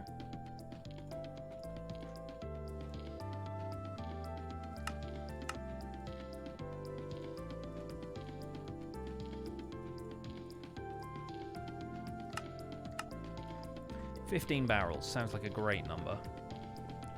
Let's have a few of those around here. Actually place those right. Yeah, there we go. Nice. I feel like barrels are best in threes because then you get to use each direction of the barrel. Although there is a pretty cool, like, back texture for barrels as well. It's kind of like spruce planks, but with a border around it. Can you do that by doing... You can place barrels upside down. Game changer. Just noticed my name in your recommended area thing and you recognize me from Hermitcraft Recap, so hi. Hi, Jawa, what's up? Glad you like the Hermitcraft Recap, or I presume you do if you decided to turn up to my stream. welcome along. Let's have this supported with scaffold. I mean, kind of. I mean, it feels vaguely supported. It's not the best, but whatever. Yeah, vague support is what we're about here on this stream. Am I right? Yeah, blocks is a good disc. I like blocks. Maybe if we just, speaking of blocks, block this all in like that with the dirt and the grass, but then it's only visible along the sides as you go up this bit, and it just kind of lends like a, it's got a docksidey feel to it because it looks like a net of sorts. You could use these around the outside as like little lobster pots, like fishing trap type things, couldn't you? I mean, obviously, if you break one, you break all of them. Like, imagine those around the outside of a dock. Little lobster pot type things. I like those. Pankwa, thank you for the 22 bits of vague support. I appreciate you. Could put lanterns everywhere. Oh, now you're talking. Now you're talking. If there's anything a dock needs, it's lanterns. Does anyone else feel like the day in Minecraft should be longer? I feel like the day in Minecraft should be longer. Also, yes, there was a creeper on my roof. Can I deal with that by not dealing with it? Away! Good, nailed it. He's going to be in my house next time, isn't he? He's just going to be in the house. Yeah, I feel like days should last for 20 minutes instead of a day and a night lasting for 20 minutes. Back on the Decidedly Vanilla Season 4 server, we actually had... I just slept. What am I doing? I was coming back here for completely other stuff, and I thought I should try and sleep. Lanterns is what I'm here for. On the Decidedly Vanilla Season 4 server, we had a command block set up that made it possible for a day to last 40 minutes, and the night was still normal speed. It was quite clever. And,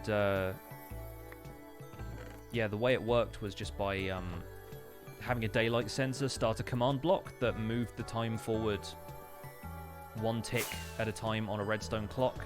So the sun would start to kind of move sort of jerkily through the sky. But then as soon as it got to nighttime, the daylight sensor turned off and the night progressed at a normal pace, which was quite clever. But, you could probably do it with a data pack now, to be perfectly honest, if you got the timings right.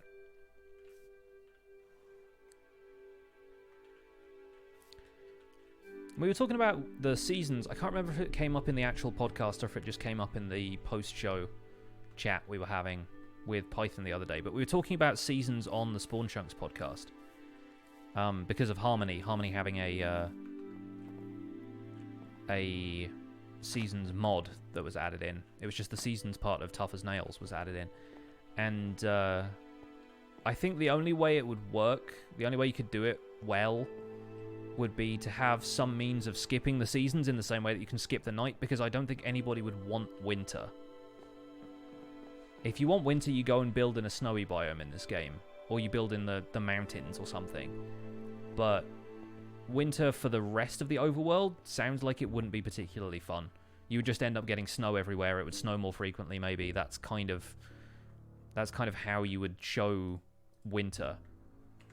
And I really don't think that's appealing to many players. So if they implemented seasons properly, they'd have to have some way of skipping winter and going to spring or summer or whatever you wanted. And at that point, the player has way too much control over what you would expect to be a completely natural process like the progression of seasons. So it's difficult to figure out how they would actually do that.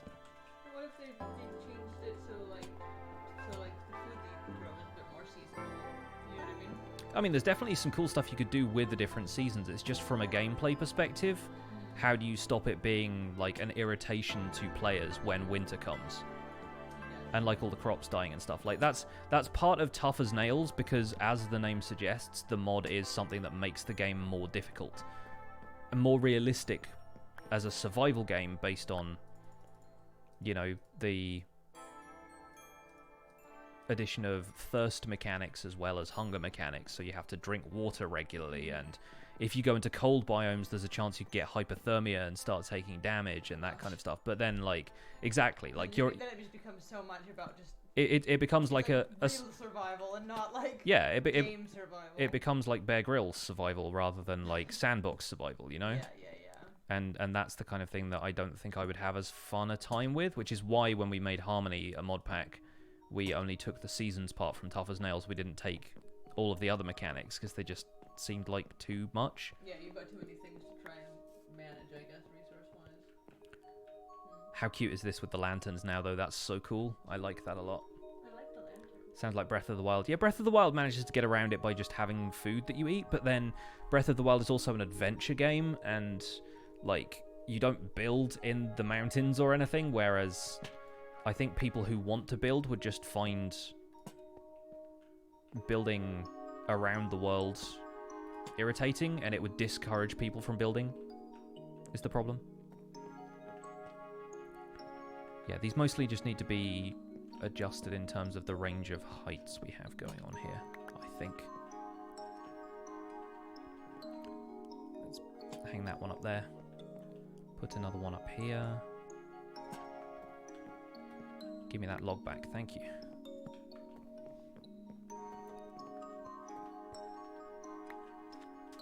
Yes, I like this.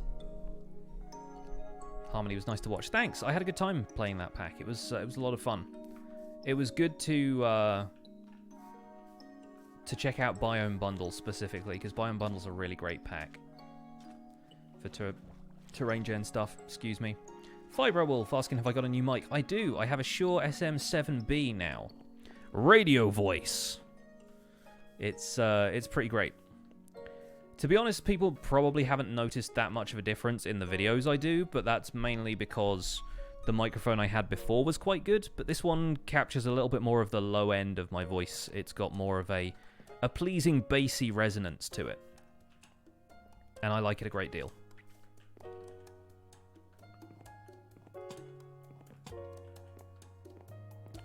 Let's put some lighting around here as well, next to the stairs where it is actually not required.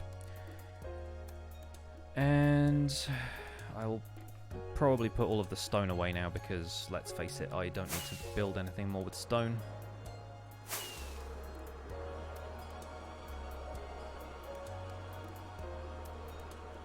The Wither Fight episode? Yeah, that's probably one of my favourite things I've ever done, despite how disastrous it was for us as players.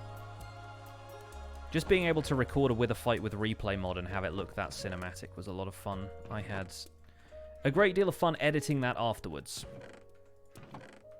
It was the parts leading up to it that were kind of harrowing, but hey, I've learned my lesson.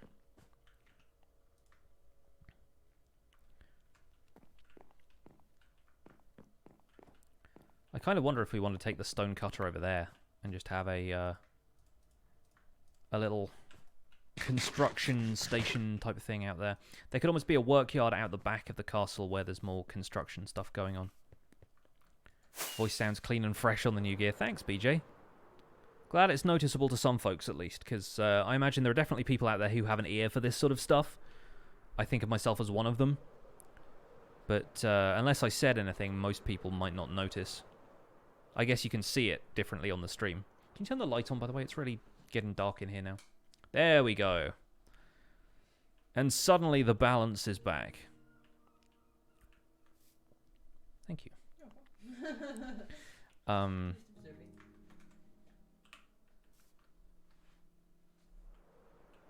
Hey, Logical Geek Boy, what's up? Am I going to dig the tunnel? I am going to dig the tunnel. That's why I was clearing my inventory out, because I was basically just going to pick up a ton more stone anyway, so. What's all the coloured glass next to the bridge for? That is a an automatic wool farm that I set up for Friday's episode of Minecraft Survival Guide. So you'll see that tomorrow. Because tomorrow is Friday, right? Yeah.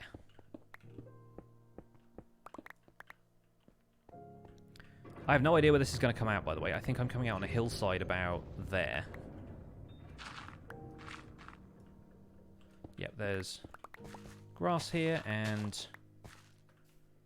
Okay, so yeah, we can have it step up to this section here, can't we? That makes sense.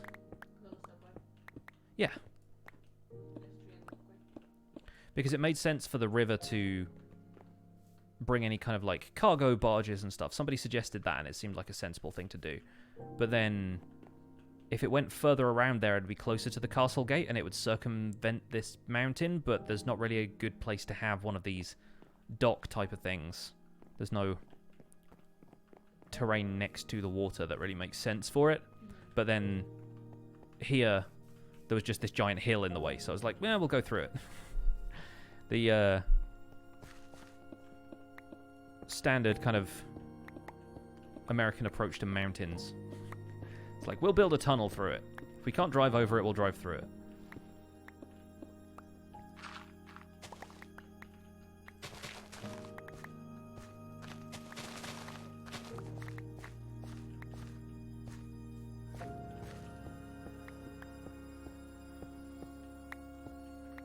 Maria's sort of hinting about a 1.14 update today. Oh, that'd be so good. That would be very, very good.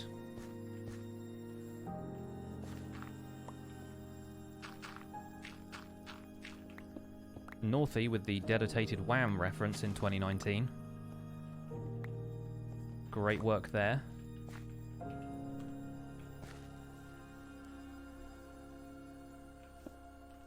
Okay, I tried to place a stone block and it turned into a dirt block. I'm fine with that. I'm fine with that.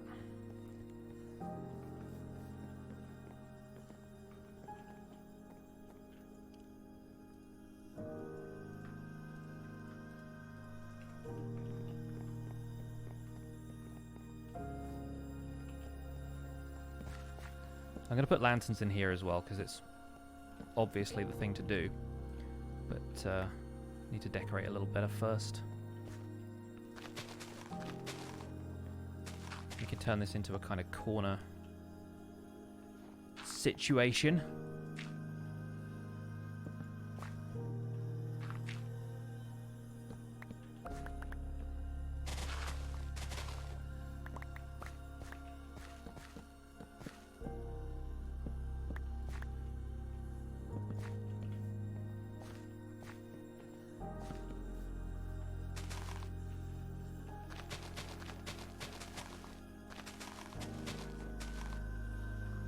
We're getting very close to Beethoven territory right now, chat.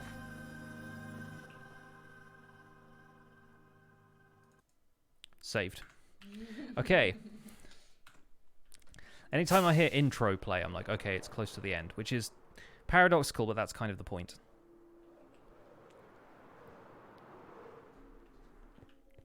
Doors open.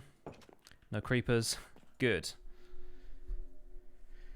Might be cool to add boats to fences with leads. Can you do that? Can you actually like tie up a boat using a lead? Or do you use do you put an animal in the boat for that to work? Because I know boats are entities, but I didn't know they could be led. They count as like a friendly mob or something.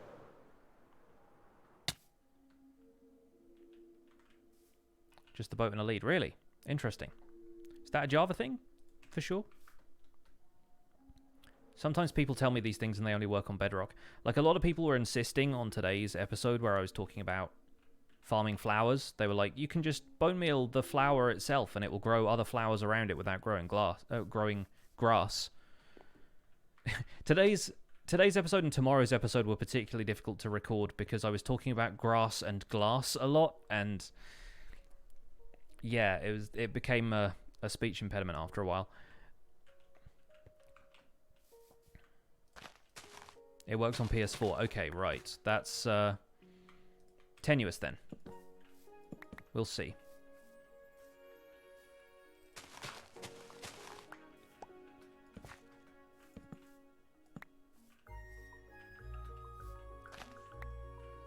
What's this? It's a stone cutter. Brand new crafting station. And if you put stone in there, you can actually turn it into all the different blocks. And you now the thing everybody loves about this, well, the thing I love about this, and a lot of other people have said the same, is that with 6 stone, you only used to get 4 stairs.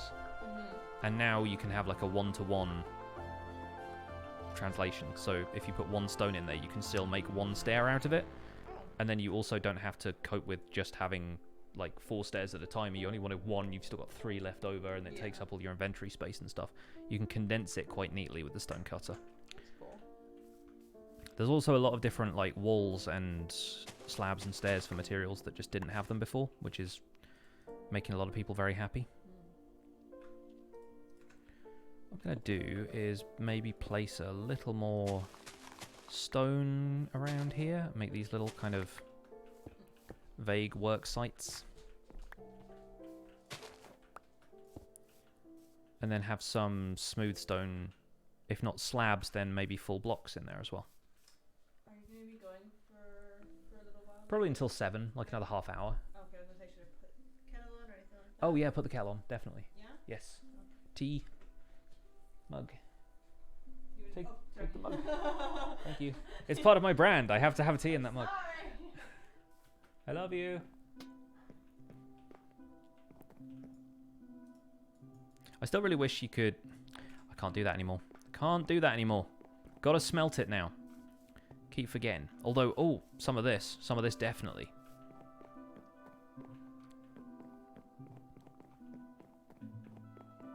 Where's gonna be good? Yeah, here is good. Here is good. Put in some of that stone slab action. Oh, yes. Makes me so happy. Yeah, it is 6:25 right now, so we go until 7. And then we find somebody to raid. Ow! Yeah, I've been considering rebuilding some of this now we have full smooth stone blocks in the game, but I like it with slabs. I also think the texture update has been quite kind to this. Like, it still looks pretty... Oh, excuse me. Pretty much like as we intended it.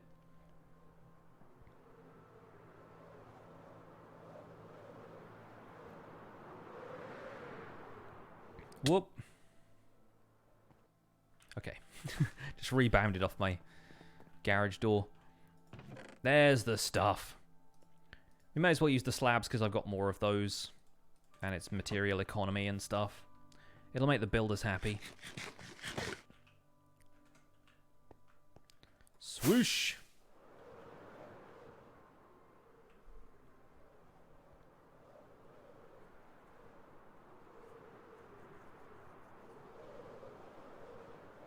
You play on a server with some UK people, it's tough that you're at work while they're all playing. Yeah, and then they probably wonder why you stay up so late. It works both ways. My Patreon server has people from all over the world, so it has the advantage of there usually being somebody online, but it also has the disadvantage of, like, some folks not really having anybody to play with because they're in Australia or New Zealand or somewhere.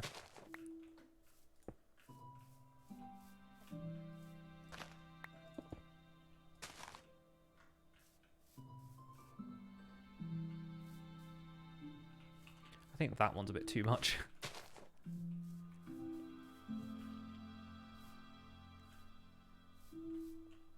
Yeah, it's true, Will. You do get... I keep calling you Will. I know that's not actually your name, but it's just like a short version of the name. And yeah, getting stuff done on a server is pretty fun when you've got a bunch of people working on the same project, especially.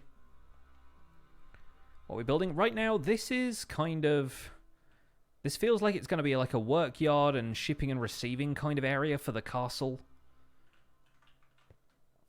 I don't have any, like, firm plans for it. We're just kind of winging it as we go along. And somebody did ask earlier how much I wing builds. The answer is constantly. Like, all of this is basically, like, I had a vague idea that I wanted to build a retaining wall around the back of the castle. Everything else here has just been improvised on the spot for today's stream, because that's how I do, I guess. But yeah, basically, everything around here is kind of spontaneous, I guess. Stonecutter would also be great as one of those lumberjack log saws. Yeah, no, totally. The first time I saw it, I was like, we can make a sawmill with this. RIP chicken. And I think it looks pretty good just in like a a work yard situation, you know?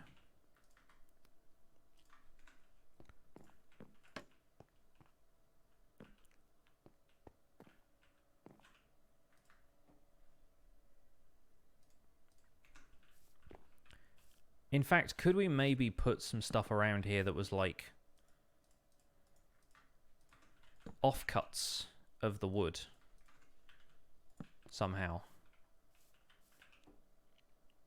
Kind of makes sense that way, doesn't it? Yeah. If only it was possible to make corner stairs just on their own. Like, I understand why it's not, but also just like, let me use the stone cutter to make corner stairs.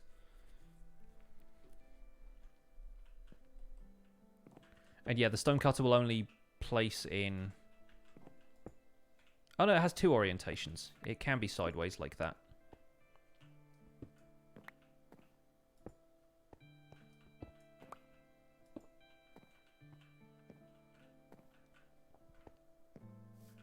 Can the sawmill be hung vertically? I don't think you can put it upside down. Like this. You get a slightly different stone brick or smooth stone slab texture from that. So that could be good to make a ceiling out of, as long as you don't cover it up with another slab or something, but...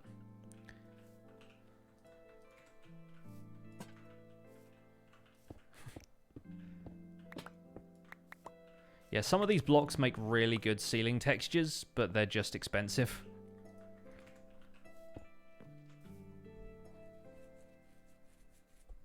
And you can't place them sideways on walls either. They can't go like there. They're always just stand up. Need to go back to work. Keep up the good work. Thank you, Pseudo Random. Thank you for the 100 bits. Don't work too hard.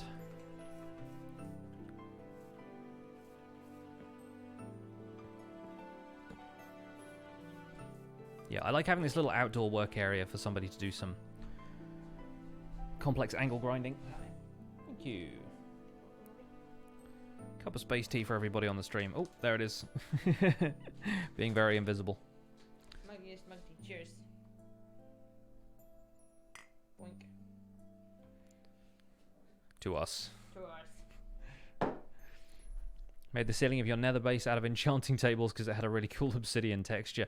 And you can, I guess they were transparent before. I don't think they are now, but you could put lights above them and it looked like an obsidian tunnel that was completely well lit. Do you want any of these? No, I'm good. No? I'll have some later.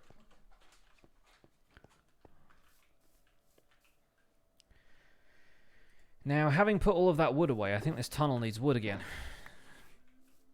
We need some sort of supports around here. Should I get rid of these trees, maybe? I think maybe. This tree in particular. I know that's going to give me, like, no wood for this, basically. It's like, hey, enjoy your 7 wood. I know, thanks. But, it's a start. It's a statement of intent more than anything else. These are logs of intent.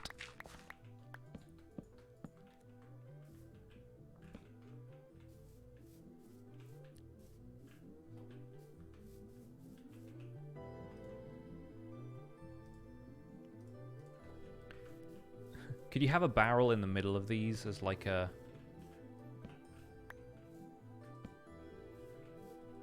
connecting texture? I mean, it's got the metal straps around it, as though it's like holding something together, maybe.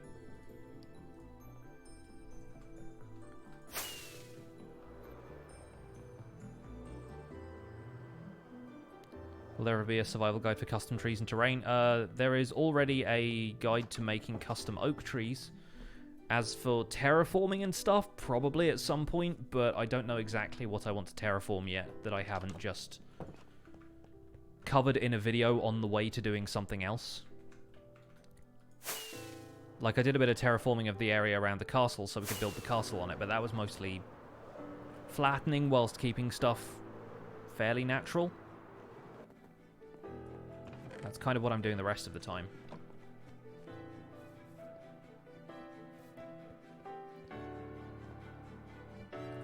What am I building? Right now, I'm building a tunnel. Shouldn't it be carving a tunnel? You can't really build a tunnel. I'm building supports for a tunnel. That sounds better. Fun seeing all the zombies through the terrain. And by fun, I mean kind of annoying. Do we want this? Do we not want this?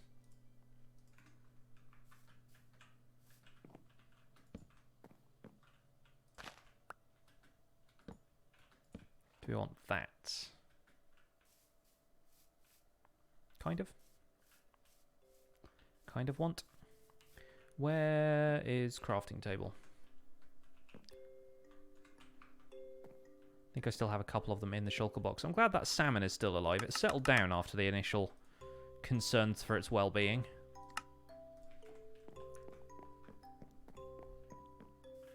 Still wonder how Scar terraforms in such a way.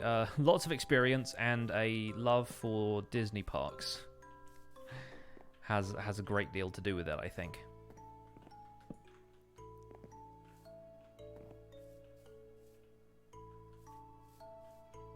Kind of got a gateway feel to it, maybe.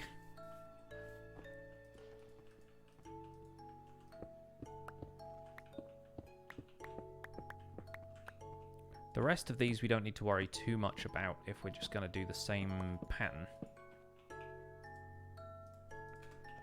If we're going to keep the barrels in here. There we go. And then hang a lantern from them. I mean, it kind of feels like you're going to hit your head on it, but sure.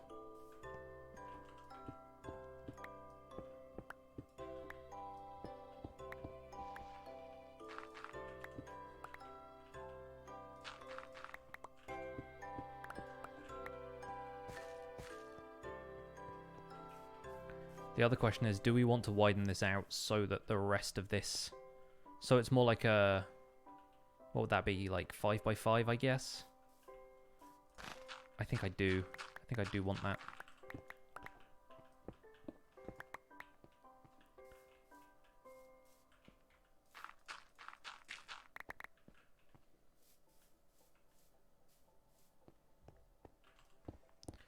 We can maybe caveify the walls here a little bit more.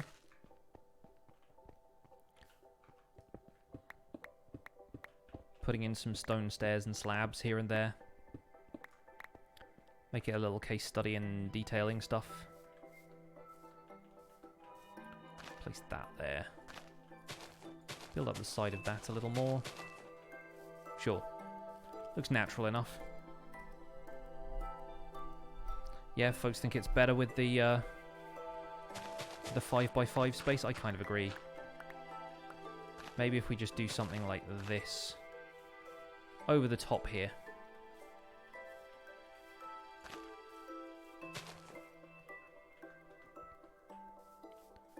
So we can still have these spaces along the outsides. I think they're better if they're made of either wood or stone, though. I'm fine with it being stone, I think.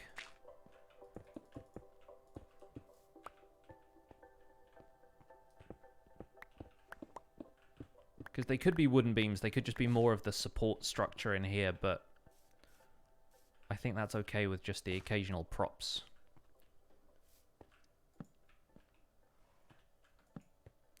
Working on a city today, getting pretty cool. I've been working on it for 3.5 hours, then your PC crashed and you lost everything. I'm sorry to hear that.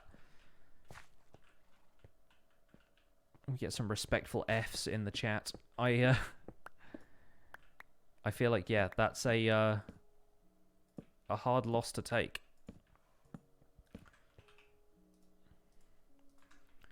And Minecraft is usually pretty good at auto-saving stuff too, so if you lost everything from that, I'm kind of surprised, but also kind of not surprised at the same time, because sometimes computers just do weird stuff. Maybe it's storing it in a different... If it's storing it in, like, the memory rather than the storage until you hit save and quit. I don't know how it works.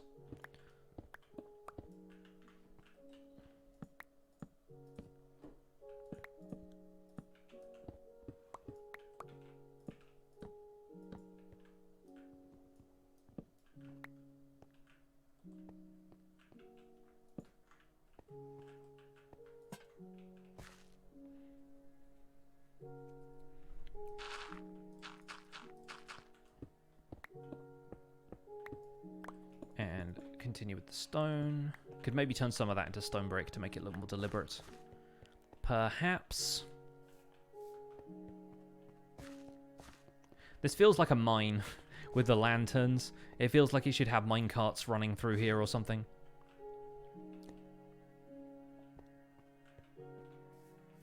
These low-hanging candle lamps. Maybe they're gas-powered or something.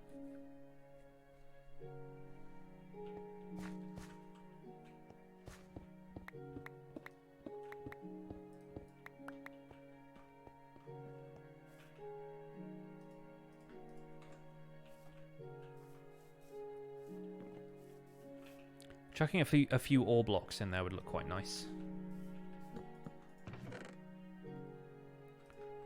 Just throw this stuff in there for the moment. The stuff I don't need. I mean, I could have put that in any of the barrels around here, but I sort of want that chest to stand out, so I reclaim that stuff later. Alright, let's get some stone stairs. Let's get some stone slabs. Let's get some andesite of the above. Let's do some detailing. The 2 logs at the start of the tunnel are just supposed to be logs. They don't have any real purpose. Not all of this is meticulously planned. Some of it is just a little bit spitballed.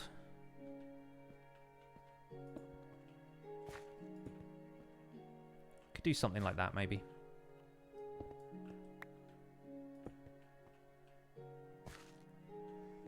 And if we wanted to, we could even make the background there a slightly different material to have it stand out some. Let's put the diorite behind there, maybe.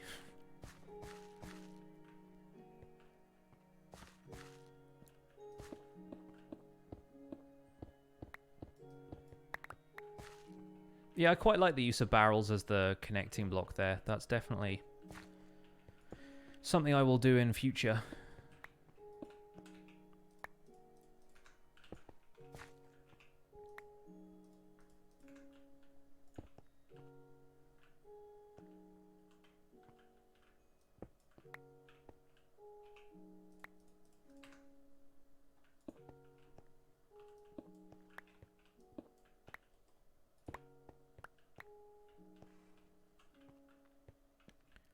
Problem is I don't want all of these to look very similar.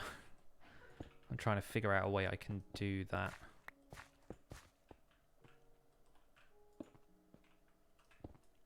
And not have them look completely improbable at the same time.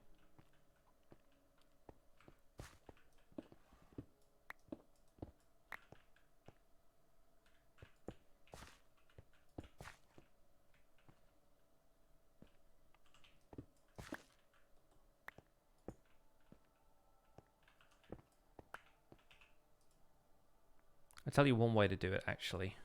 Did I use up all my andesite stairs already? Apparently I did. I was just ham for those. Yeah, just have it go behind the support prop there. They're props that go upwards and beams that go sideways, right? I think that's how it works.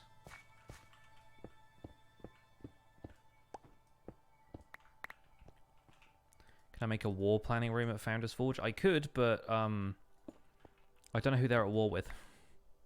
I think a planning room, sure. Like a map of the area, definitely. I don't know about war, though. I don't think they're a very warlike people. I should know. I made them up.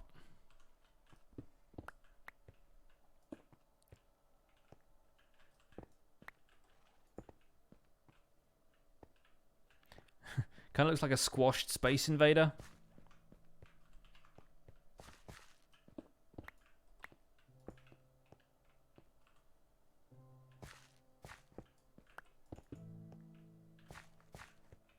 I mean, yeah, why not? There's only really 4 of these before we get to the other end. A pillager raid planning room. That sounds accurate. That sounds like something I actually need.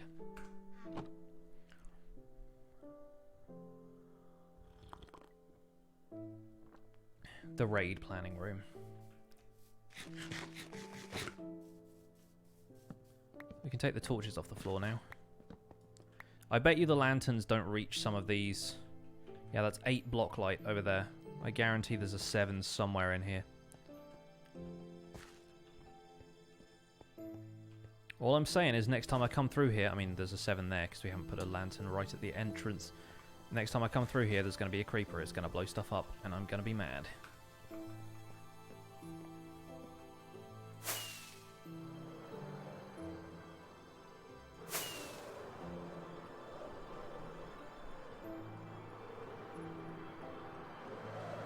Swoosh. Finally updated your game. Congrats, welcome to 1.14. People giving 1.14 flack for being, like, visually buggy, but I feel like behind the scenes it's actually a tighter ship than you might expect.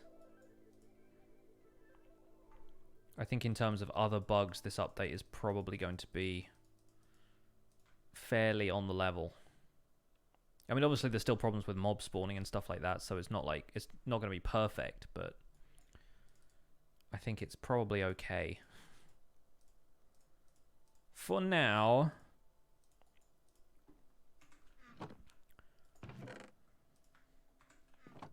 getting better FPS now. Azuma said that about the Hermitcraft server the other day as well. He posted a video where he downloaded the world and compared them side by side. And he got better FPS in 1.14. Yeah, I think once they patch the chunk rendering issues, it's going to be a lot nicer.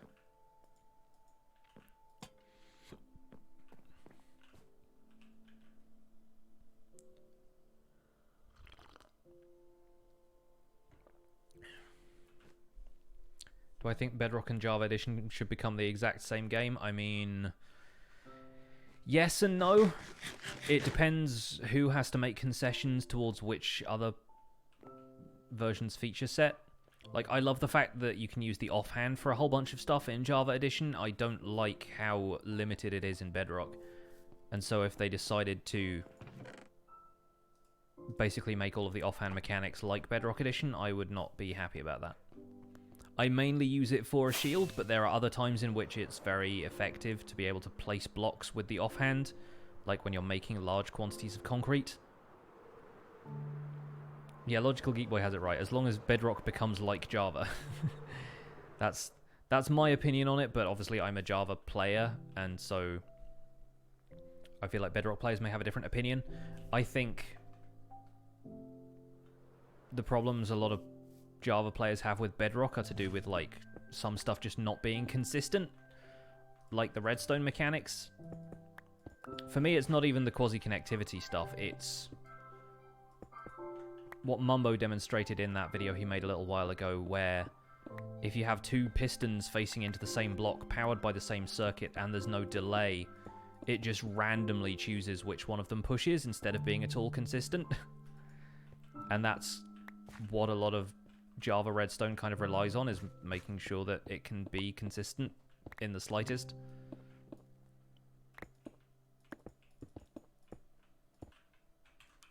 You know what, yeah, we're just going to put that there and have some stairs in front of that. That's nice. I like the idea that these hills are hollowed out and then some of the stuff in the walls is granite. Because granite actually looks like a decent mineral now instead of just a staticky mess. Instead of, like, moldy cotton candy. Moldy candy floss.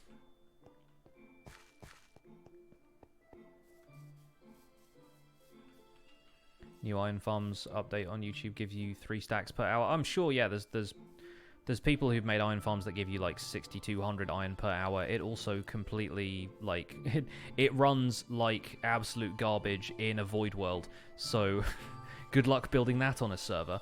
But I'm glad people are slightly less panicky about iron farms now they realize they can still exist.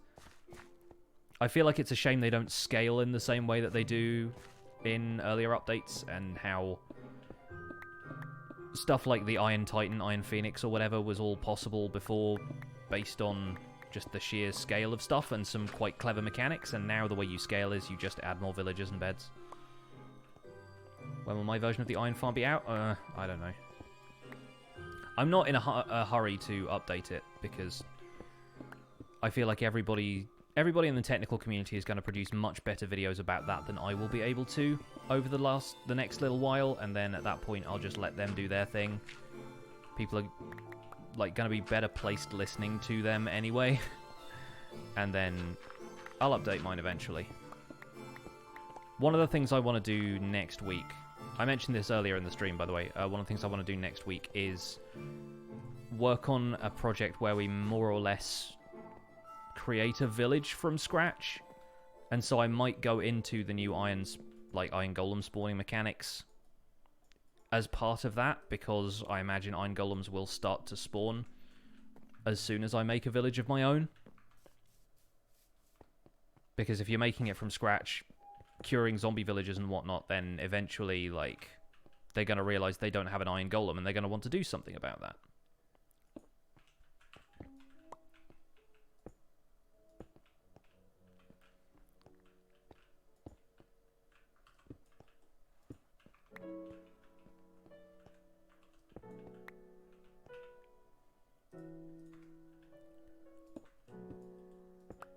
But in terms of what I actually need for my own survival world, I don't need an iron farm right now.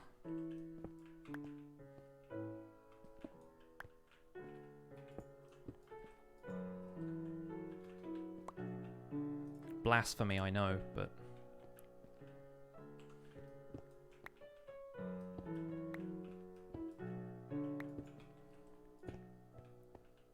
That's just a circle. I just drew a circle.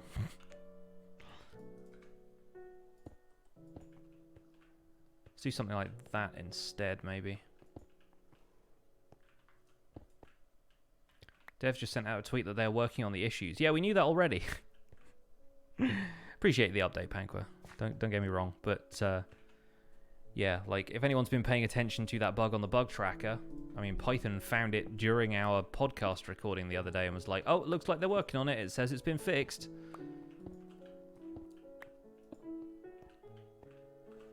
Yeah, I think having some stone bricks in here does at least imply that some of this is intentional, which is helping the fact that it looks kind of uniform across here.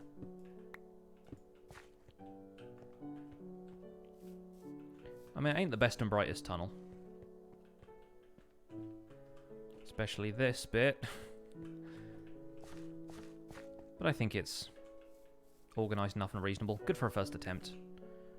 Could probably do some stuff with cobblestone to make it look a little bit more actually mined out and broken down.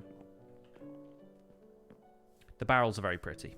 I'm absolutely happy with the barrels. Also, horses look really weird when they're just standing on the edge of a block like that. Probably have all the iron you'll ever need. Exactly. Like, I'm not even a particularly technical guy. I don't need millions of hoppers. Like, I'm not worried about iron supply right now. I tell you what, the thing I needed most iron for was this new sheep farm that I built, because I needed to fill each of the dispensers up with shears. And there's people who are going to absolutely overkill those designs, and they're going to put enough shears in there to last, like, a lifetime. Double chest of shears behind each thing. Plus hopper, that's like 60, 70 pairs of shears, maybe. It's been gathering wool here and there when it's loaded. But, like, some of these shears haven't even lost more than a couple of durability left. Some of them haven't even been used yet. I rather feel I will not need that much iron. That's the biggest iron project. I have hopper minecarts in there, I have hoppers, I have shears. The dispensers didn't even need iron.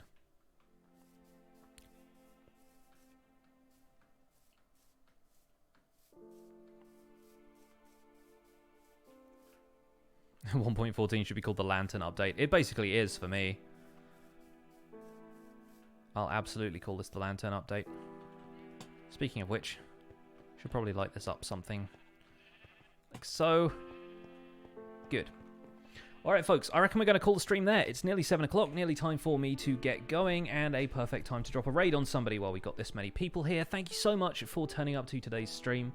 I hope you guys did enjoy. Don't forget to drop a follow if you're not following already, and let's see if we can find somebody nice to raid. I'll tell you what, False Symmetry is live right now. Let's double her view count. because I like doing stuff like that every now and again. Yeah, a few of my other friends are live as well, so feel free to click around if you want to, but let's go raid False Symmetry while she's playing on Hermitcraft. Don't forget you can use your Pixel Hype emotes and the hashtag PixelRaid to show some love over on False's stream. I will see you guys on Sunday for another one. In the meantime, if you want to see how to build this sheep farm I'm sat in front of right now, then watch tomorrow's episode of Survival Guide. Until then, I will see you guys soon. Take care. Bye for now.